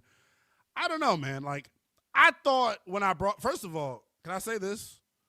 Me and Denton Day, by the way, we've been doing this thing together for a little while now. We have great synergy. It probably sounds like it when you're listening to us. I am totally shocked that my good brother's on the other side of the spectrum with this, because he knows and suffers from the same PTSD that I do. I'm stunned. Let's see if someone else out in the DMV region agrees or disagrees with this. Justin is in D.C. wanting to tap in. Justin, welcome into Westwood One Sports Night, brother. Am I tripping or what, man? No, you're not really tripling, no. But also, thank you for taking my call. Appreciate that. Sir. For sure. It's on Jayden, right? So I understand the aspect where he wants to win the gold medal or get on the football team because he sees hockey players and basketball players doing it too. But at the end of the day, He's a professional football player. So do you want to win a gold medal or do you want to win a Lombardi trophy? Like, now. and 2 years from now, do you want to be paid $300 million or, or play flag football? Because I know a bunch of flag football players on that field. They trade spots with him in a second. In a heart. Hey, to look, get an I'm glad NFL you brought it up, contract, Justin. right? In a damn heartbeat, brother. Right? It would take less than a second. Yeah. I appreciate the call as always, man. 310-840-4910 is how you reach us on the talking text line. I feel better hearing from some people in the DMV that actually agree with me, Denton. But no, like, I get where everybody – I get both sides of the coin with it. Because part of me was like, okay. Because in reality, I know this probably hurts us as an NFL fan. Use your imagination for a second. There was clips of Lamar Jackson playing blacktop basketball a couple of seasons ago with the kids out in Florida. In reality, like, I would probably be nervous about that too. But that's just because I think quarterback is such a valuable position and they mean so much. But these dudes are still people at the end of the day, and they still do things to have fun. And that's the one thing I don't want to do. I don't want to take the fun away from anybody. But once you're at this level and you making that Skrilla, you're making that scratch, so to speak, you know what I'm saying? You gotta make sacrifices, man. Because Jayden hoops. Yeah, 100%. He 100%. He carries a basketball with him every day to training camp. Yeah, literally. Like, so. he is hooping. I remember watching then Redskin players hoop I was a camp counselor when I was in college because it got you a free gym membership to a very bougie gym. So I worked there. Tough as hell, first of all. Yeah. Shout out to your camp. They didn't pay us anything, but the gym membership was like $100 a month, and I didn't have that in college. And I was, you can tell I was working out a lot. Pumped, but ripped. Redskins players would come and hoop. And it was always like a kind of a crazy thing to be like, wow, these guys are like, they're really playing. They're really going hard. You know who's crazy athletic? I'm not going to say nobody knew about it. Trent Williams was dunking in these games. Like, the left tackle who now plays in San Francisco is throwing it down. People are like, is he going to break the floor in? And they're doing this, by the way, on Saturday mornings when there's a ton of people that are just watching, and it was just like a normal thing. Trent Williams is a freak, so it doesn't surprise me. Like, Trent, you remember, who was up? When were you? What year was this that you were in this camp? I did it for 4 years, so there was a wide variety. Did you ever see Junior Gillette in there? I'm sure Junior Gillette was in there. Junior Gillette was another dude that was 360 windmilling, doing all. That's no exaggeration. Like, honestly, literally, I could probably text my brother. He's not up right now, but my brother worked at the gym too, and he did the camp counselor bit at the end of his time there, but he did like the front desk for a little bit, and he would just tell me all of the football players that didn't pay their gym dues. Deshaun Jackson owed Lifetime Fitness a lot of money. Oh, he probably like, man, I forgot to pay it. Here's my card. They too damn rich to be skipping out on gym fees. Jeez Louise, that doesn't make me feel good. 310-840-4910. Final hour of power coming up here. It is a Meal Monday here on Westwood One Sports Night, so you know what time it is. I promise no blood, no gore, no tears, no fears for this week's edition of Meal Monday. No can openers. No fears, no tears, no blood, no gore here on Westwood One Sports Night, man. Monday, Meal Monday, man, is a smashola, a big-time hit here on the program. You can consume Meal Monday. You can't consume what I'm about to make, but you can consume Meal Monday on YouTube. Just search Westwood One Sports Night if you want to check out what I'm making. I will not bleed this week. I promise there will be no blood, no guts, no gore. But surprise for you, there is going to be a can opener. 310-840-4910 is the number. I told you I had a surprise for you, D-Day. Here on a Meal Monday, here on Westwood One Sports Night.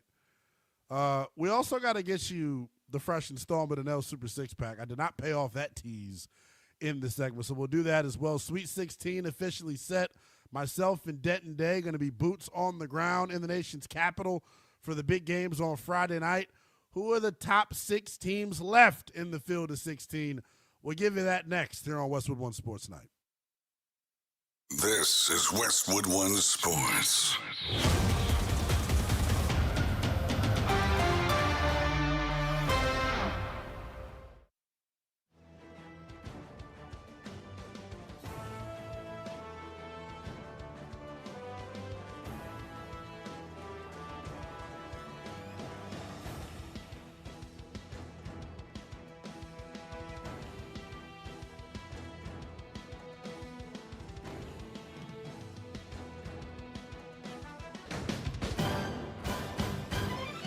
At the tone, the broadcast will begin in 4 minutes, 30 seconds.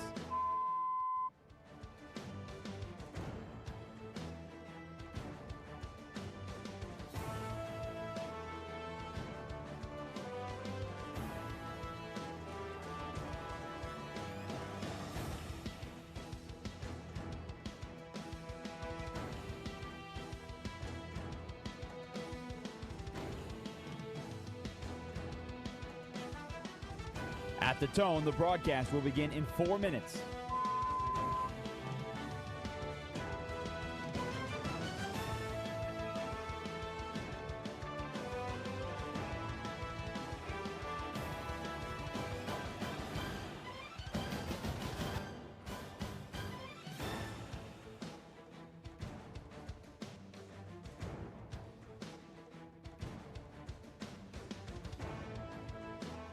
At the tone, the broadcast will be in 3 minutes and 30 seconds.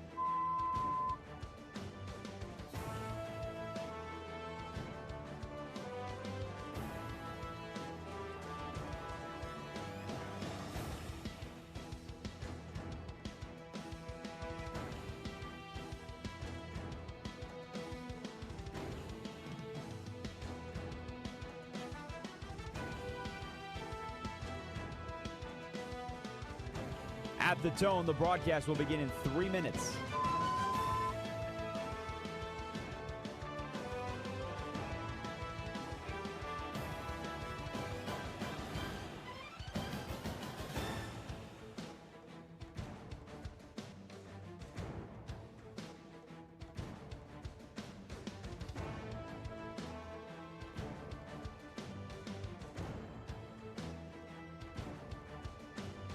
At the tone, the broadcast will begin in 2 minutes, 30 seconds.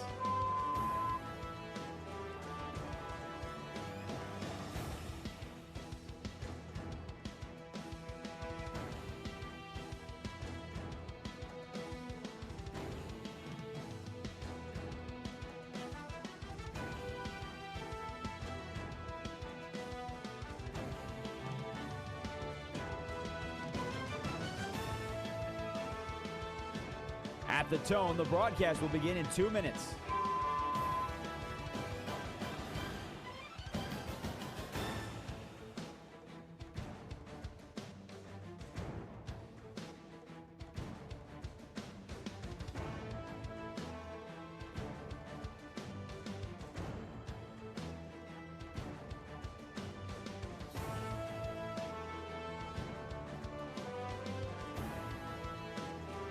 At the tone, the broadcast will begin in 1 minute, 30 seconds.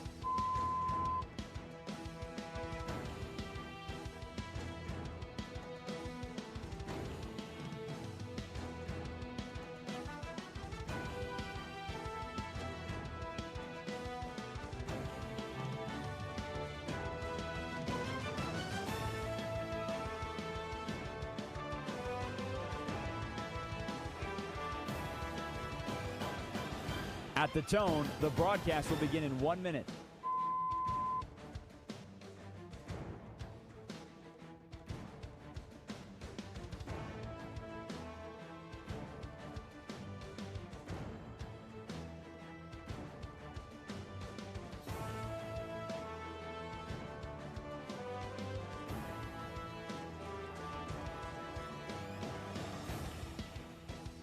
Stations, this is your final time check. At the tone, the broadcast will begin in 30 seconds.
This is Westwood One Sports Night. Here's Lynnell Willingham. What up? Final hour of power here on Westwood One Sports Night, a Meal Monday edition of Westwood One Sports Night with the youngest in charge, Lynnell Willingham, taking you up to 3 a.m. Eastern Time. Final hour, you can still get it on the talk and text line. 310-840-4910 is how you talk and text us here on Westwood One Sports Night. It's about to get crazy in here. The final hour of the show is always a little nutty. There's a story about I'm not laughing at, but I am laughing. There's a story about a quadriplegic who's being accused of murder. That's coming up here in this 2 o'clock hour. We got weird but true. And then it's a Meal Monday, so a bunch of different things to get to. I also want to continue to talk all things college basketball. Sweet 16 officially set in the NCAA Tournament.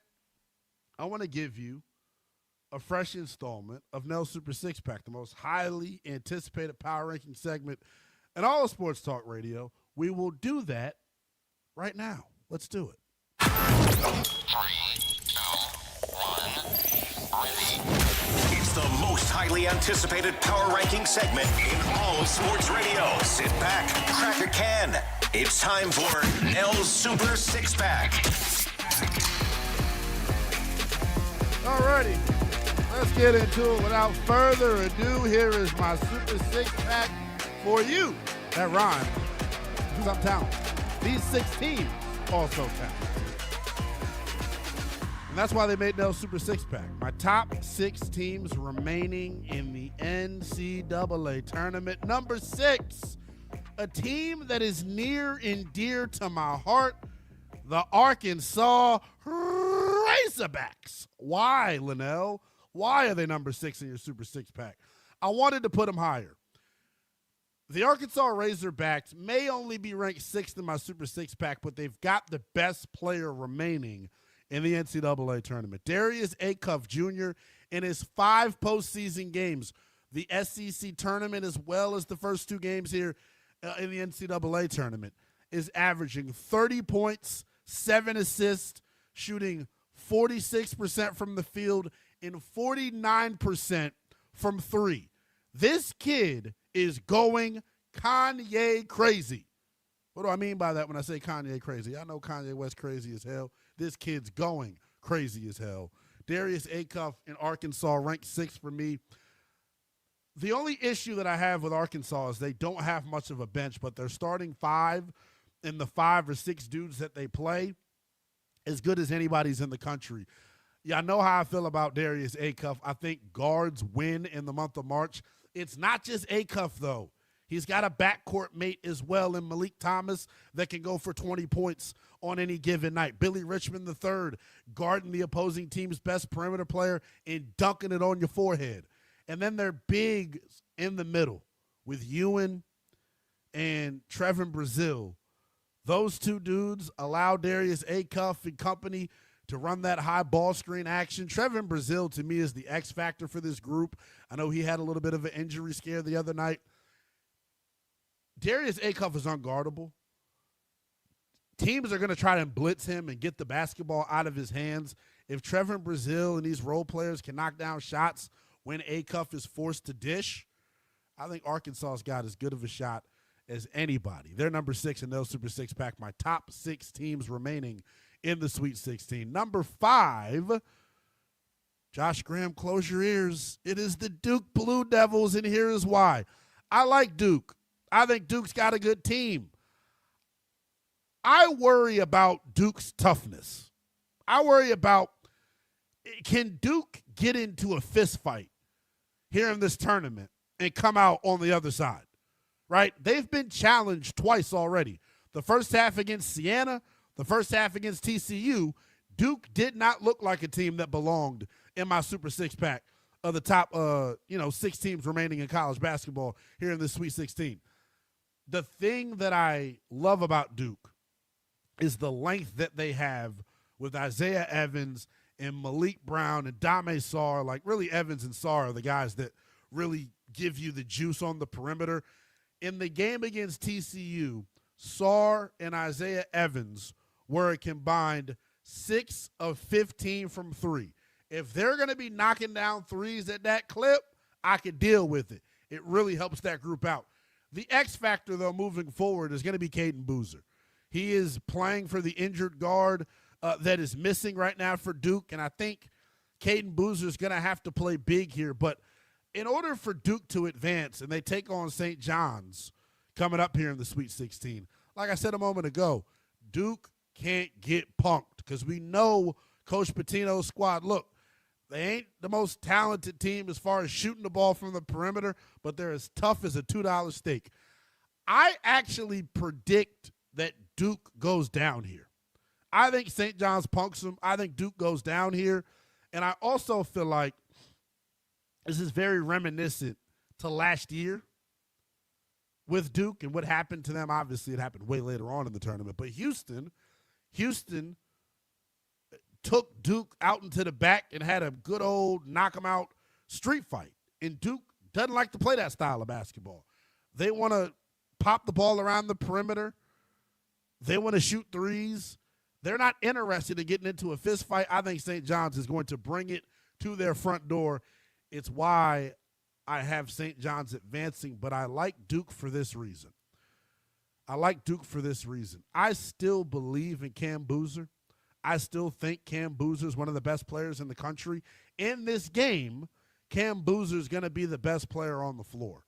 And if Duke is to advance to the Elite Eight, Cam Boozer most likely is going to be the best player on the floor.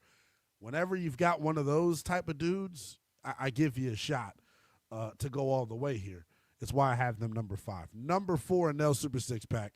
Top 6 teams remaining in the NCAA tournament. Number 4, Michigan State. Here's the reason why I love Michigan State. They play 8 deep. They're tough, and they're well coached. The one thing that I always question with Tom Izzo-led teams is how well are they going to shoot the 3 ball? They've shot it pretty well throughout the course of this tournament. Louisville gave them a little bit of a scare. They were only up by 5 heading into the locker room, and they really pulled away at the end of this game. Cohen Carr, man, for me is a Tom Izzo player through and through. He, to me, is going to be the engine for them and the driving force as to why they're able to make a run and punch their ticket to Indianapolis.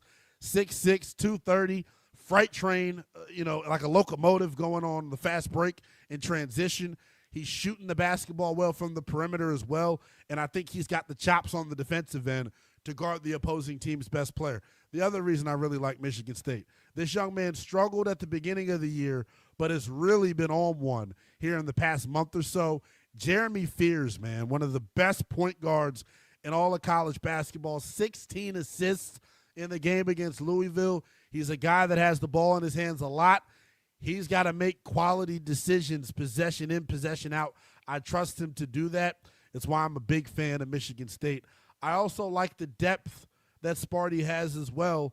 They play 3 dudes consistent minutes off the bench: Cam Ward, Kerr Tang, and Trey Fort. Trey Fort and Kerr Tang in the game against Louisville, a combined 5 of 9 from 3. If they can get big-time contributions out of those 3 off of the bench, Michigan State might end up winning the whole damn thing. They come in at number 4. Number 3 in Nell Super Six-Pack, top 6 teams remaining here in the NCAA tournament. I go with Michigan. I love the size that Michigan has. I think they're long. Anytime you got 3 dudes that are 6'10", 6'9", and above in your starting lineup, you're going to have a shot. The only issue that I have with Michigan is actually what I love about Michigan State. Michigan only goes 6 deep. They don't really play a bunch of different dudes off of the bench. If they get into foul trouble, that could be an issue. The other issue I see with Michigan is maybe not going to be in the Sweet 16, but if they are to advance rather to the Elite 8, them potentially being matched up with Tennessee, who also has size, who also can shoot the ball from the perimeter, I don't think that's a favorable matchup. But for now, they come in at number 3. Number 2, the Arizona Wildcats, man. Arizona's another team that really hasn't been tested yet in this tournament, but I love the makeup of this basketball team. Their backcourt of Braden Burris, Jalen Bradley, as good as anybody in the country. And then the X factor maybe for the rest of this tournament, the dude that hasn't really played up to his potential yet, that is a superstar, is Koa Pete, man. He's dealt with some injuries throughout the course of the year. If he is able to take his game to the next level and become an impact player, a force multiplier, as I like to say, here throughout the last couple of games of this tournament, I think he's got, or the Wildcats rather, have a legitimate shot to go all the way. And then number one, in Nell's Super Six Pack, my top 6 teams remaining, the University of Houston. They've got guard play. They've got veteran experience with Manny Sharp and Uzan. They've got Tugler in the middle, and they've got 3 dudes off the bench that can go get it. Mercy Miller, the son of Master P, his father made a ball player.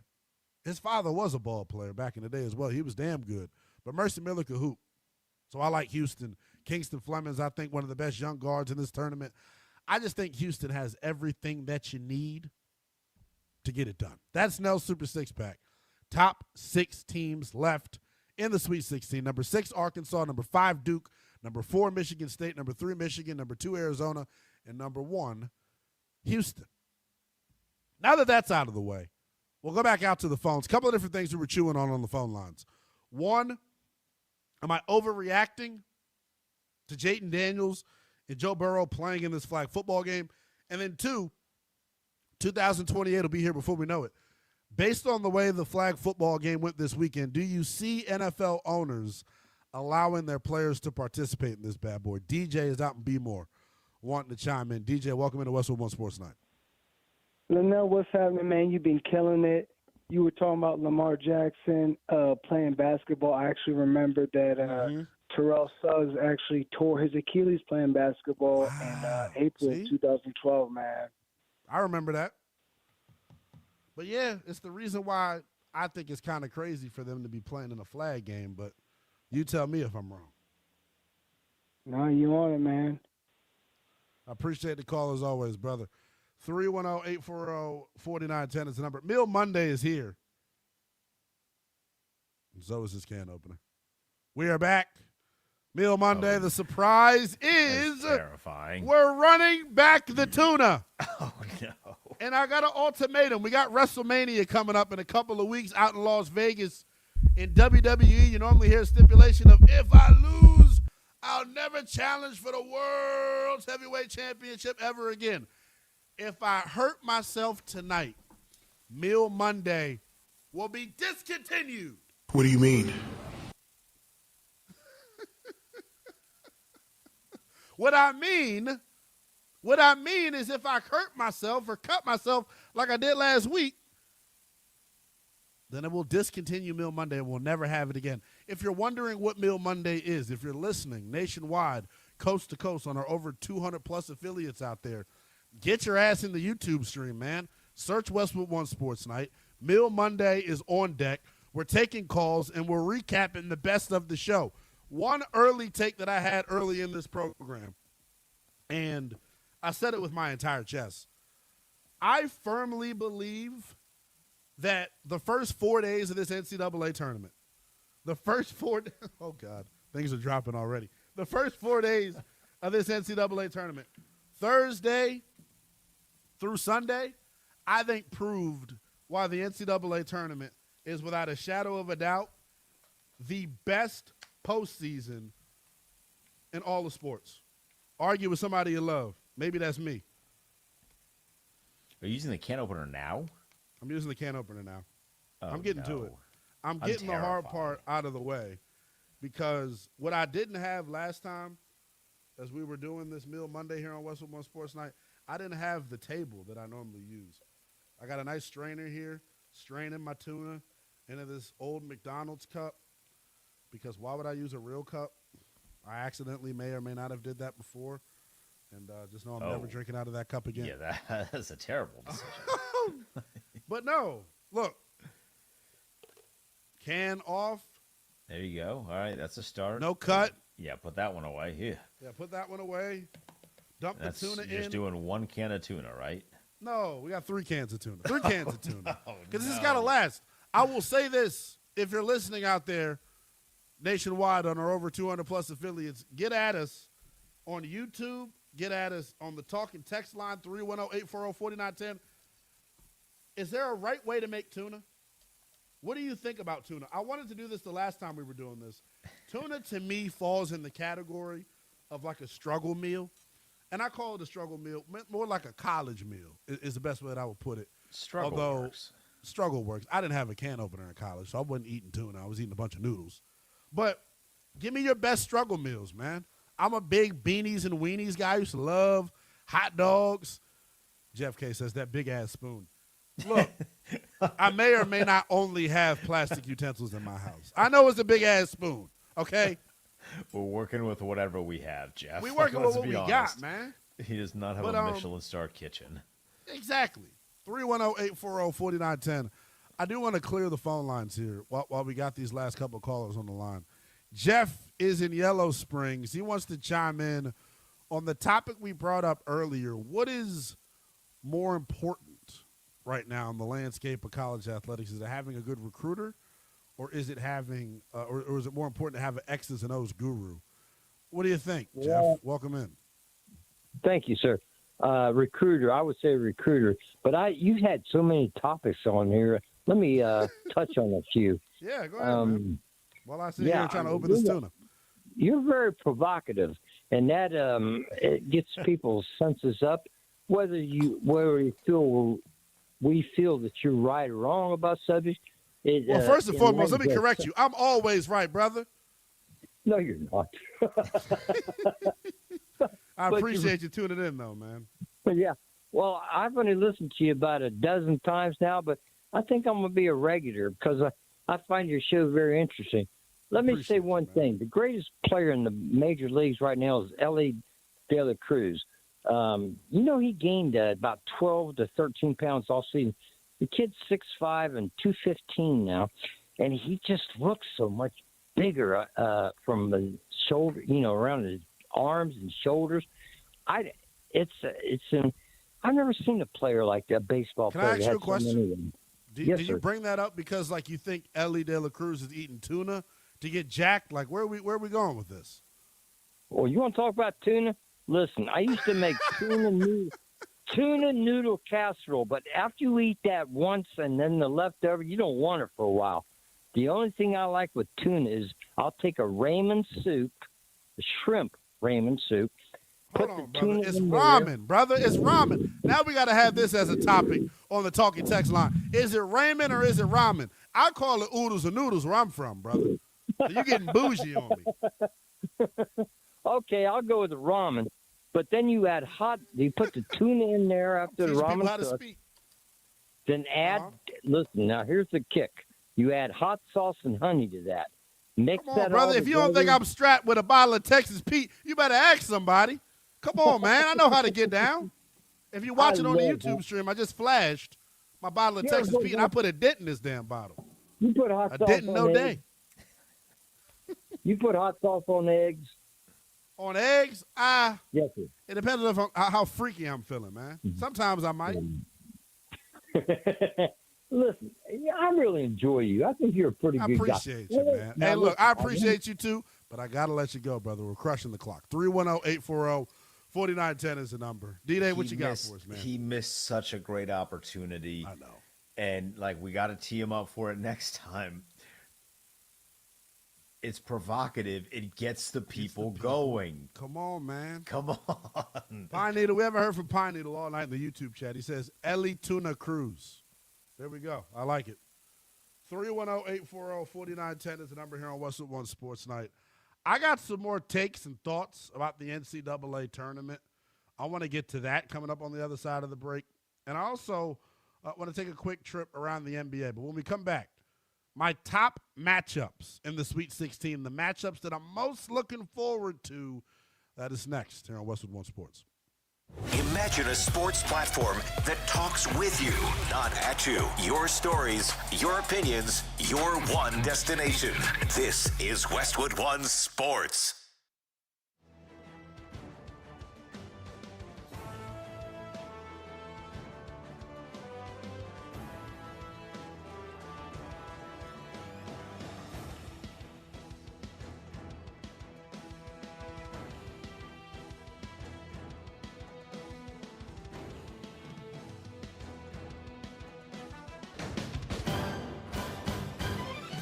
At the tone, the broadcast will begin in 4 minutes, 30 seconds.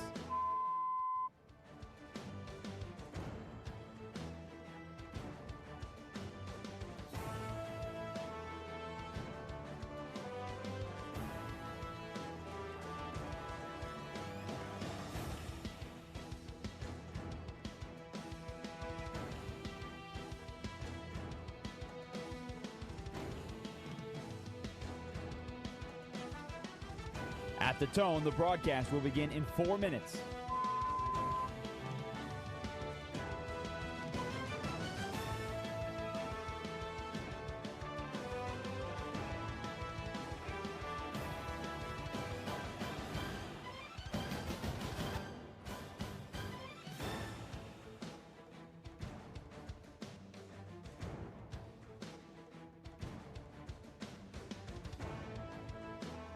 At the tone, the broadcast will begin in 3 minutes and 30 seconds.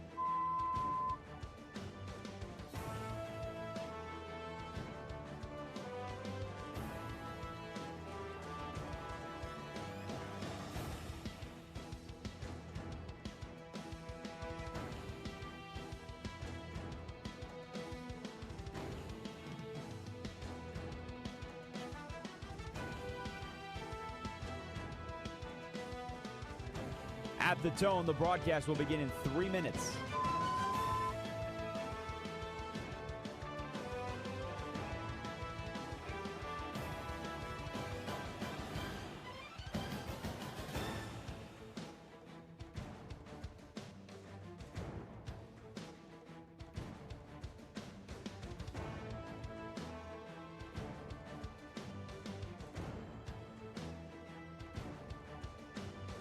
At the tone, the broadcast will begin in 2 minutes, 30 seconds.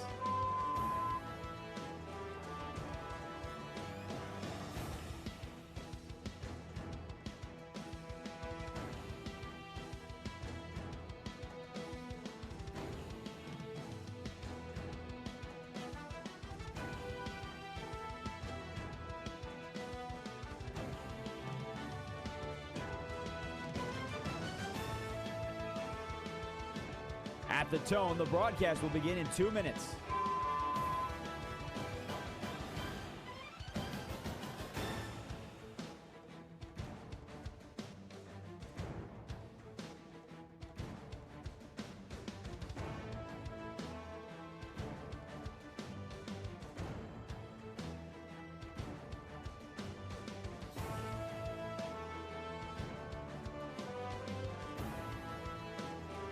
At the tone, the broadcast will begin in 1 minute, 30 seconds.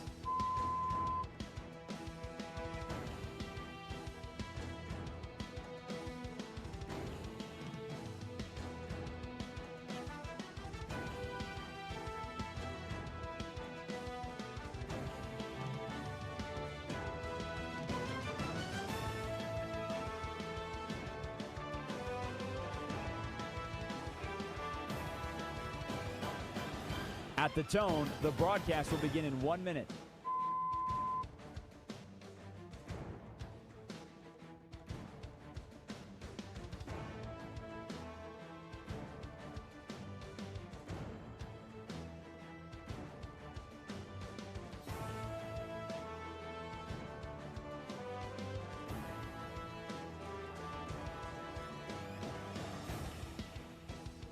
Stations, this is your final time check. At the tone, the broadcast will begin in 30 seconds.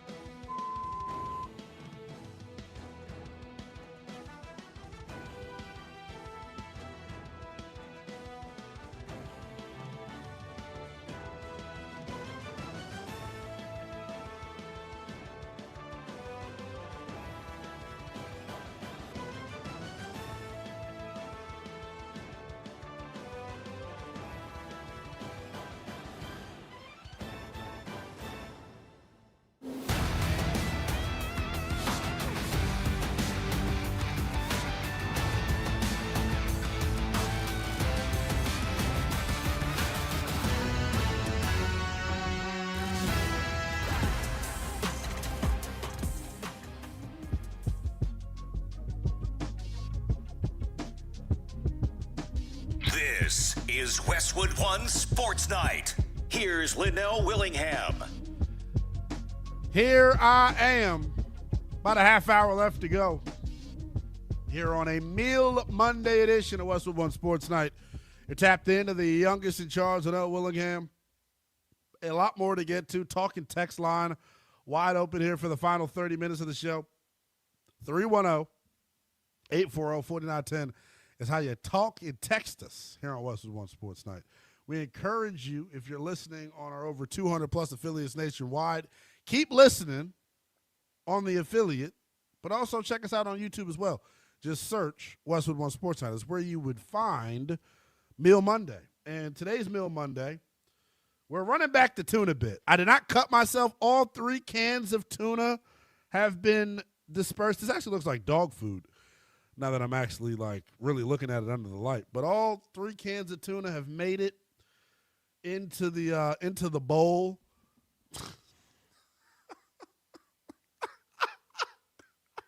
How am I not supposed to? How am I not supposed to laugh at this? Daily Road just typed in the chat saying Josh would have probably had mayo on saltine crackers. Well, considering he doesn't lotion, I don't know what to think about what Josh would do. I'm cracking boiled eggs, though, here, guys. Before I get to cracking these boiled eggs, I do want to say this. We will keep it sporty here as the NCAA tournament is in full swing. The first 4 days was a college basketball fan's dream. I think the NCAA tournament in the first 4 days proved why it is clearly the superior postseason in all of sports. Better than the NBA playoffs, better than Major League Baseball, better than the NHL, even better than the NFL and the college football playoff. The NFL playoffs and the college football playoffs, to me, the only postseason that could rival the NCAA tournament because of that one-and-done element. That aspect of, like, having to play your absolute best ball or you lose and get sent packing, the shake a leg or lose one mentality, I think is what makes the NCAA tournament special. I think is what makes it great. But this year in particular, the first weekend, first of all, during the first weekend, the numbers were off the damn charts from a TV rating perspective. It was the highest viewed round 1 of the NCAA tournament ever. Those numbers via CBS Sports. But, like, this first weekend was like a college basketball fan's dream, man. You had drama. You had big-time storylines. You had unforgettable moments. High Point with the upset. TCU winning at the buzzer. VCU coming back from 19 down. Otega Owe with the buzzer beater off the glass. Iowa hitting the last-second shot last night. Nebraska winning at the horn. Even down to St. John's in Kansas, man. You just got high-quality hoops all throughout the weekend. I did nothing but sit my big ass in front of the TV all weekend long, man, and I watched it from sun up to sundown, man. It was really, really fun. Got a couple of naps in between as well as we're trying to catch up here. Anytime you're doing, and y'all out there that are a part of our Westwood One Sports Night family, you can relate to what I'm saying. Anybody out there that's doing the Lord's work, burning the midnight oil, staying up late, doing these overnight shifts, you know how it is, man. Your sleep schedule was all jacked up. I watched a lot of basketball this weekend. I also caught up on some sleep as well. Couple of matchups I'm looking forward to here in the Sweet 16 that really get me going and really got me saying, you know what? Like, that's why people should tune in. I think Michigan State versus UConn is a 5-star matchup, and it's probably my second or third most favorite matchup of the entire weekend. St. John's and Duke is another one that I'm really, really excited for. If you were listening earlier in the show when I was giving the Super Six-Pack, I like Duke as a team. I think St. John's takes them in the alley, puts a pair of brass knuckles on, and socks them in the eyeball a couple of different times, man. I see St. John's beating up on Duke. It's going to be a close game, but I think they're just going to out-physical, out-tough the Duke Blue Devils. That's one of my favorite matchups coming up here in the Sweet 16. We're going to have to wait till the no, we don't. We get this matchup in the Sweet 16 as well. Illinois and Houston. You want to talk about elite guard play, talking about Kingston Flemings, the star freshman guard from Houston, versus Keaton Wagler, the star freshman guard from Illinois. Must-see TV. if you weren't listening to the Super Six Pack, I think Houston with Kingston Flemings, they are the best team left here in this NCAA tournament. I hope, and fingers crossed, hope that they're able to move past Illinois. I don't think Illinois is deep enough to deal with the depth that Houston has. But, man, Keaton Wagler, I know he probably hasn't showed very well for himself here in the tournament as far as the clip in which he can score at. But, man, this dude dropped 40-plus earlier this year, man. So, like, I totally feel like, Illinois got a shot. They have a chance. People typing at us in the YouTube chat saying Michigan State beats UConn. I totally agree with that. Key 312 types at us and says that. I totally agree. I think Michigan State beats UConn as well. UConn can't shoot the basketball, man. That's the problem with UConn. I just don't think they're very skilled. I don't think they can beat you from the perimeter. Their center, I'm blanking on his name right now, had a crazy rebounding performance on Saturday night where he had like 30 and 20. It was something stupid. So shout out to him. Daily Row types at us in the YouTube chat and says, UConn woman won 98-33. Whew, I saw that. The halftime score looked even crazier. Shout out to AZ Fudd and Company, though. She's a DMV girly, so I love my girl AZ. People are going to think I'm weird for this. I don't give a damn. The UConn women's basketball team on TikTok is, like, extremely entertaining. If anyone out there knows ball on that topic. AZ Fudd, an absolute star. KK Arnold, an absolute star. Madison Strong in the middle, an absolute star. So maybe I'm getting her name wrong when it comes to the Miss Strong in the middle. But, yeah, man, UConn women's, this is what they're supposed to do. Something else that happened in women's college basketball that was a big-time event. Probably my favorite athlete in all of college athletics, and it should be your favorite athlete too. Flau'jae Johnson from LSU, rapping and hooping, projected lottery pick coming up in the WNBA draft. She played her final game in Baton Rouge over the weekend, and she was full of tears, and her and Kim Mulkey were crying on each other's shoulders. Just a really, really touching moment if you care about the other facets of pro sports and the college game. Loved seeing that. Interesting night tonight in the NBA as well.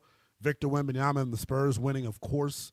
They're just 3 games back at OKC for the top seed in the Western Conference. And then the Lakers, they had their 9-game winning streak snapped by the Detroit Pistons. We were talking about the Lakers earlier. I wonder how many folks out there give L.A., and this banging that you're hearing is me trying to crack this boiled egg open. I wonder how many basketball fans out there give the L.A. Lakers a legitimate shot to make a run in the NBA playoffs. I think there's really only one team that I can see them beating in a 7-game series that they could potentially get matched up with. I think it's the Houston Rockets. Speaking of the Houston Rockets, it's crazy. We were talking about KD earlier tonight. Hit us up on the talking text line with this as well. By the way, I cracked this egg perfectly. It stinks like hell in my apartment right now. It smells like all tuna and eggs, but it's worth it. Kevin Durant passed Michael Jordan for 5th on the NBA's all-time scoring list. I think Kevin Durant, and maybe this is my DMV bias, I think he is the greatest scorer of all time.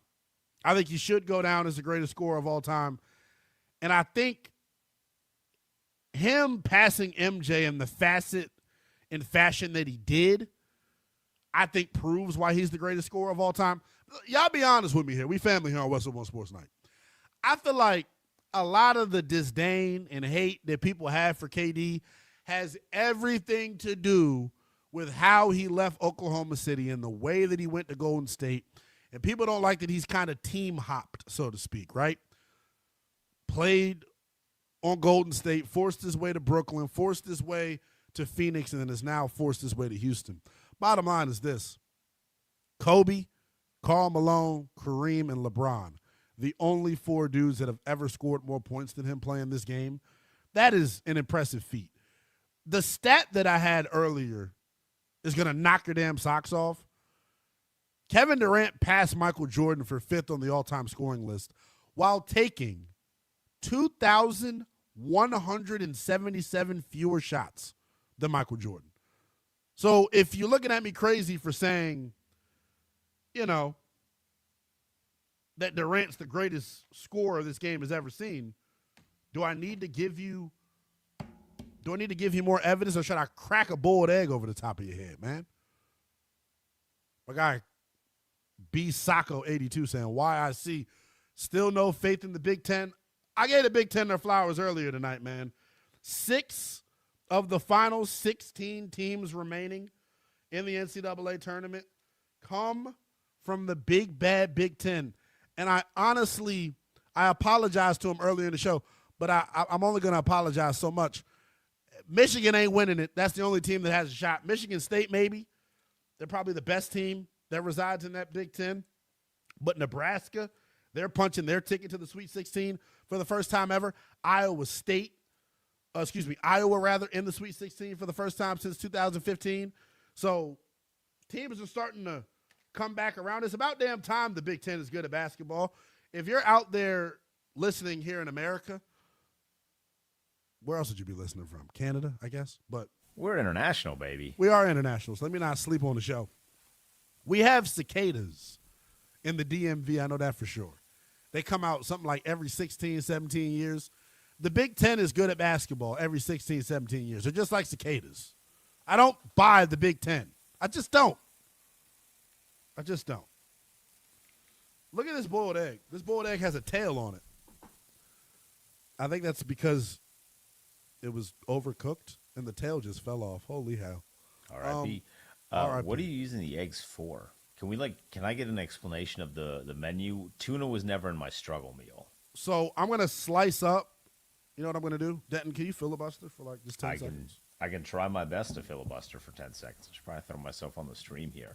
I'm terrified. He didn't run the tuna thing by me. He kept billing it as a surprise. That was not a bit where I was in on the surprise. I was not. I thought I put a ban on can openers. I didn't have too. my headset on, so I may have just cut you off.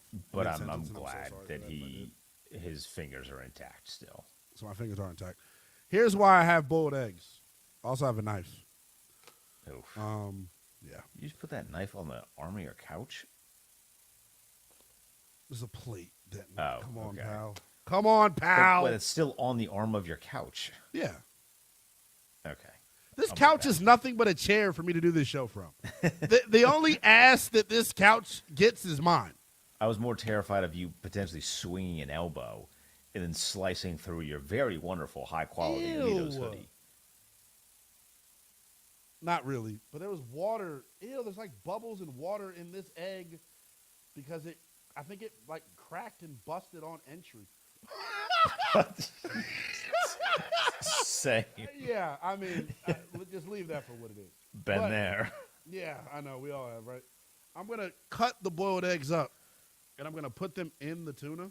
Mm-hmm. And we're going to have a tuna salad. Is this going to be like a breakfast tuna salad situation? Hell no. No? Okay. I am cutting the eggs, though. You kind of probably can't see me do this part. I can hear it, and it is terrifying. Yeah, this isn't fun. This yolk stinks, man. Anybody out there, if you're lactose intolerant and you eat eggs, shout out to you. I am also lactose and eat eggs. I told you all about the bit I used to do when I was younger. Our listening audience right now is probably saying, what the hell is this boy about to say? When I was in middle school, I think I told this story on the air, right, Denton? I would yeah. You sound so disappointed that you're hearing it again. Well, I'm lost on what lactose intolerance has to do with eggs. Because eggs are dairy, isn't it? No. Yes, they are. What are you talking about? So why the hell do I fart? And why do Americans out there fart when they eat eggs? I think that's just a natural thing, but eggs are not dairy. What do you mean? They come from a chicken. How can which they is not dairy. Denton, you brainiac. The hell with you, Denton Day. Here's what you can see my whole brain with my forehead. Here's what the eggs look like, and then I'm gonna. Those look good. Well, thank you, D-Day. Eggs have sulfur. Someone types in the YouTube chat and says that. I will take your word for it. We don't really know. let's do this. We end the show the same way each and every night here on Westwood One Sports Night. We got a real smash-ola story for you. Stick around for putting the show to bed. We got our hands on a good one. And and Hubie ain't got no hands to tell his story. We'll tell you about it next. Westwood One. We love sports. We love to laugh. We love hearing from you. Talking sports with you, not at you. This is Westwood One Sports.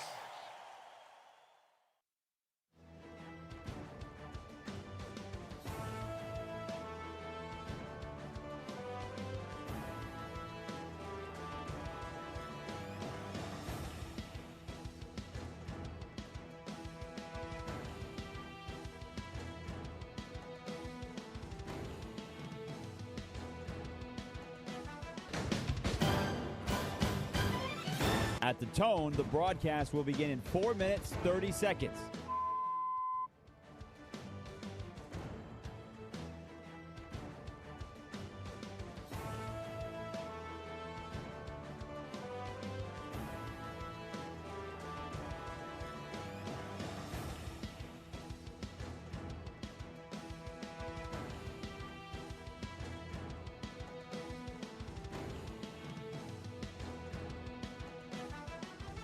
At the tone, the broadcast will begin in 4 minutes.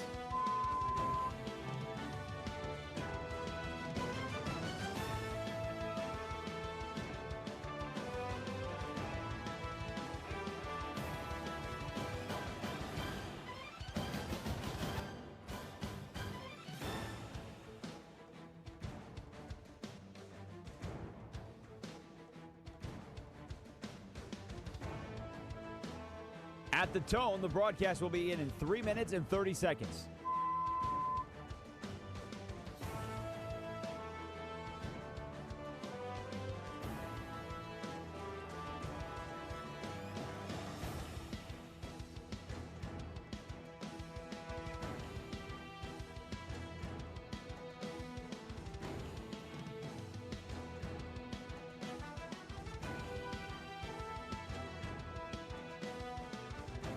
At the tone, the broadcast will begin in 3 minutes.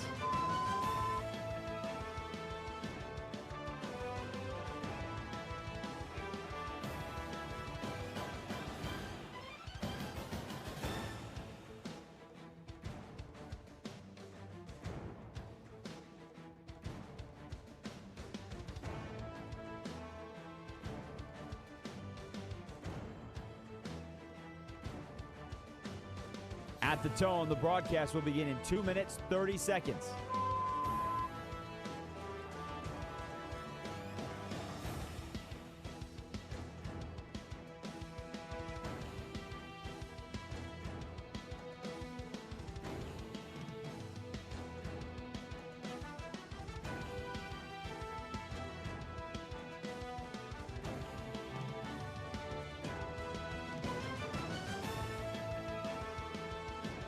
At the tone, the broadcast will begin in 2 minutes.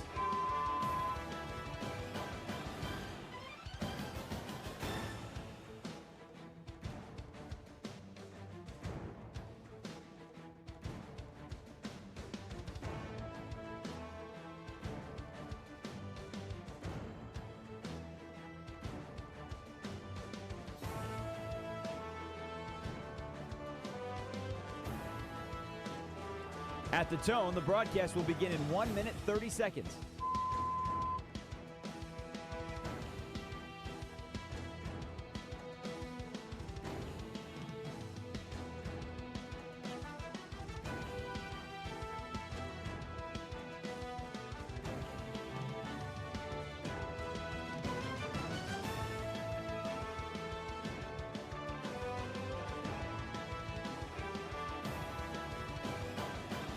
At the tone, the broadcast will begin in 1 minute.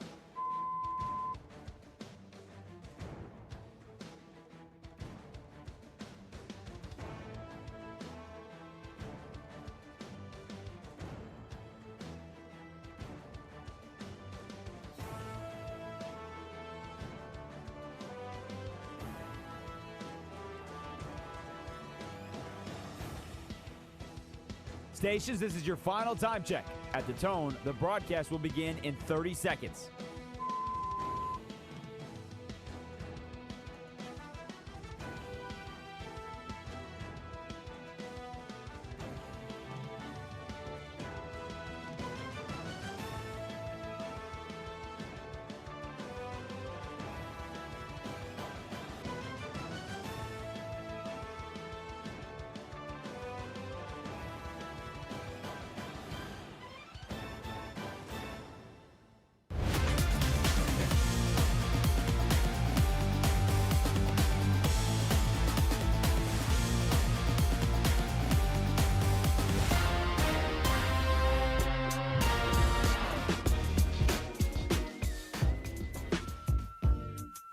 This is Westwood One Sports Night. Here's Lynnell Willingham.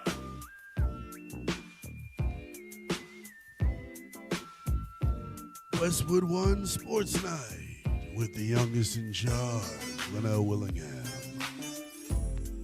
Riding with you tonight through the adult mix. I was going to give out call letters of a station in Washington, D.C., but it would only hit for you all in D.C. So there we go. One final segment left to go here on Westwood One Sports Night. Appreciate you locking in with your boys here on Westwood One Sports Night. On our over 200-plus affiliates out there nationwide. Thank you listening on the radio. We appreciate you. Checking us out on YouTube as well. If you're checking us out on YouTube right now, you're seeing the finishing product of a Meal Monday right here on Westwood One Sports Night. Tuna, eggs, mixed together, mayonnaise, bougie, salt, pepper, hot sauce, Texas Pete. It was great. But now we get to put the show to bed with a story that you'll have to read to believe.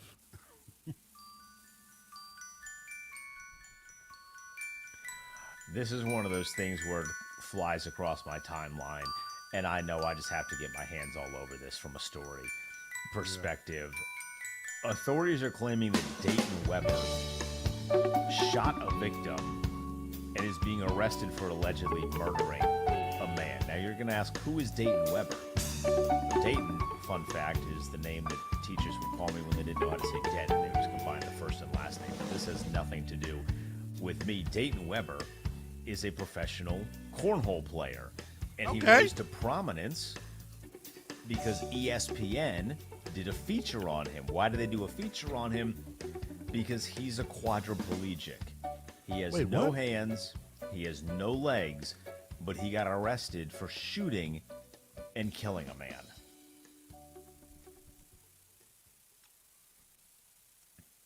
That is crazy as hell. That is hard to kind of wrap your thought around. For those of you that are wondering what this guy looks like potentially, you're in luck. Oh, okay. Not a looker. Nah, no. You got to come to the YouTube chat so you can see the actual pictures of said Dayton Weber. You see, not a lot of appendages there. How the hell is he loading up? There's video online of this dude loading a firearm with no fingers. No hands. He ain't even got, respectfully, brother ain't even got elbows. Doesn't even have bows on him. There's nothing to bend there. He ain't got knees. So, police in Maryland are wondering. That's your neck of the woods. It's very much my neck of the woods. Like too close for comfort. Like same jurisdiction. The authorities are telling folks and reporting at this point that he was not aided in this murder. This dude is a statistical anomaly. Literally. He drove away, which how the hell is he? Put him back on the screen. How is this guy driving? I'm sorry. I always thought. Does he have legs? No, he does not. He doesn't have anything. That's like him quadriplegic. Yeah, quadriplegic. I always thought like Family Guy Joe Swanson blowing in tubes. I didn't know that was like a readily available thing. You know what I mean? Oh my God! How much are they paying Peter. for cornhole wins? Peter. But like, what would you do? Like, you need to have a, when you're young, they teach you like you got to have a plan if the house is, on fire, like you got to meet in a certain place. I think you and your homies got to have a plan of like, what happens if I get run up on by a dude that literally can't run? Like this dude has no, like, what happens if I get got by a guy with no arms and legs? Dog, I just am like your guys have to go ride for you after that part. I just wish he was using his powers for good. You know? I mean, you got to hand it to him. He used his powers. This is so crazy, dog. Like, our guy George Columbus, or however, whatever, Kumbos is what it says, I guess. He thought it was a joke. I thought it was a joke too. I had to double and triple check this to be like, is this real? I was hoping it was real though. Like, with all due respect to the guy that got. I was hoping it because how funny is it that a guy with no arms and legs shot a dude and killed him? And like, good shot. He probably has a better shot than I do, and I got all my appendages. Like, that's crazy. I just am, dog. Do you realize how little bullets are? I'm surprised he hasn't shot himself. Did you read any more of the story? Yeah, I did. Did you see what his bail was? No, what's his bail set at? An arm and a leg. You're an a-hole, dude. No way you just said dog. Oliver, how are you even containing yourself over there, bro? Like, no way he just said that. That dog. Oh, no. Can you put him back up on the screen? I'm sorry. Can you tell the joke again with him on the screen? I'm sorry, Denton. You told me you had some things lined up for this. I hope we don't get canceled tonight. We've had a couple of new callers tonight. Tell us how much they love the show. Your delivery, like, you've been holding that in all day. I saw and this you really story. set me up. You really set me at 4 p.m.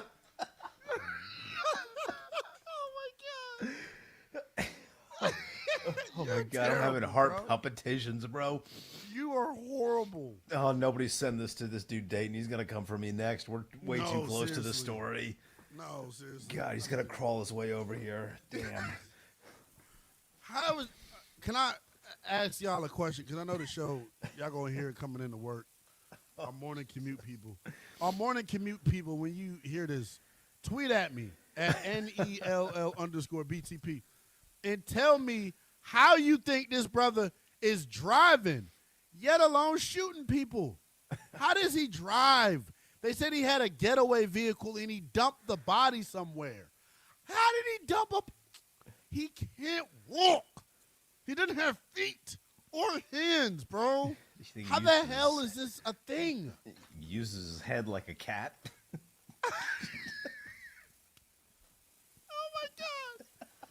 I think it makes it more acceptable to tease him because he's a murderer. He is. I would never tease a regular person like this, but you got to hand it to him.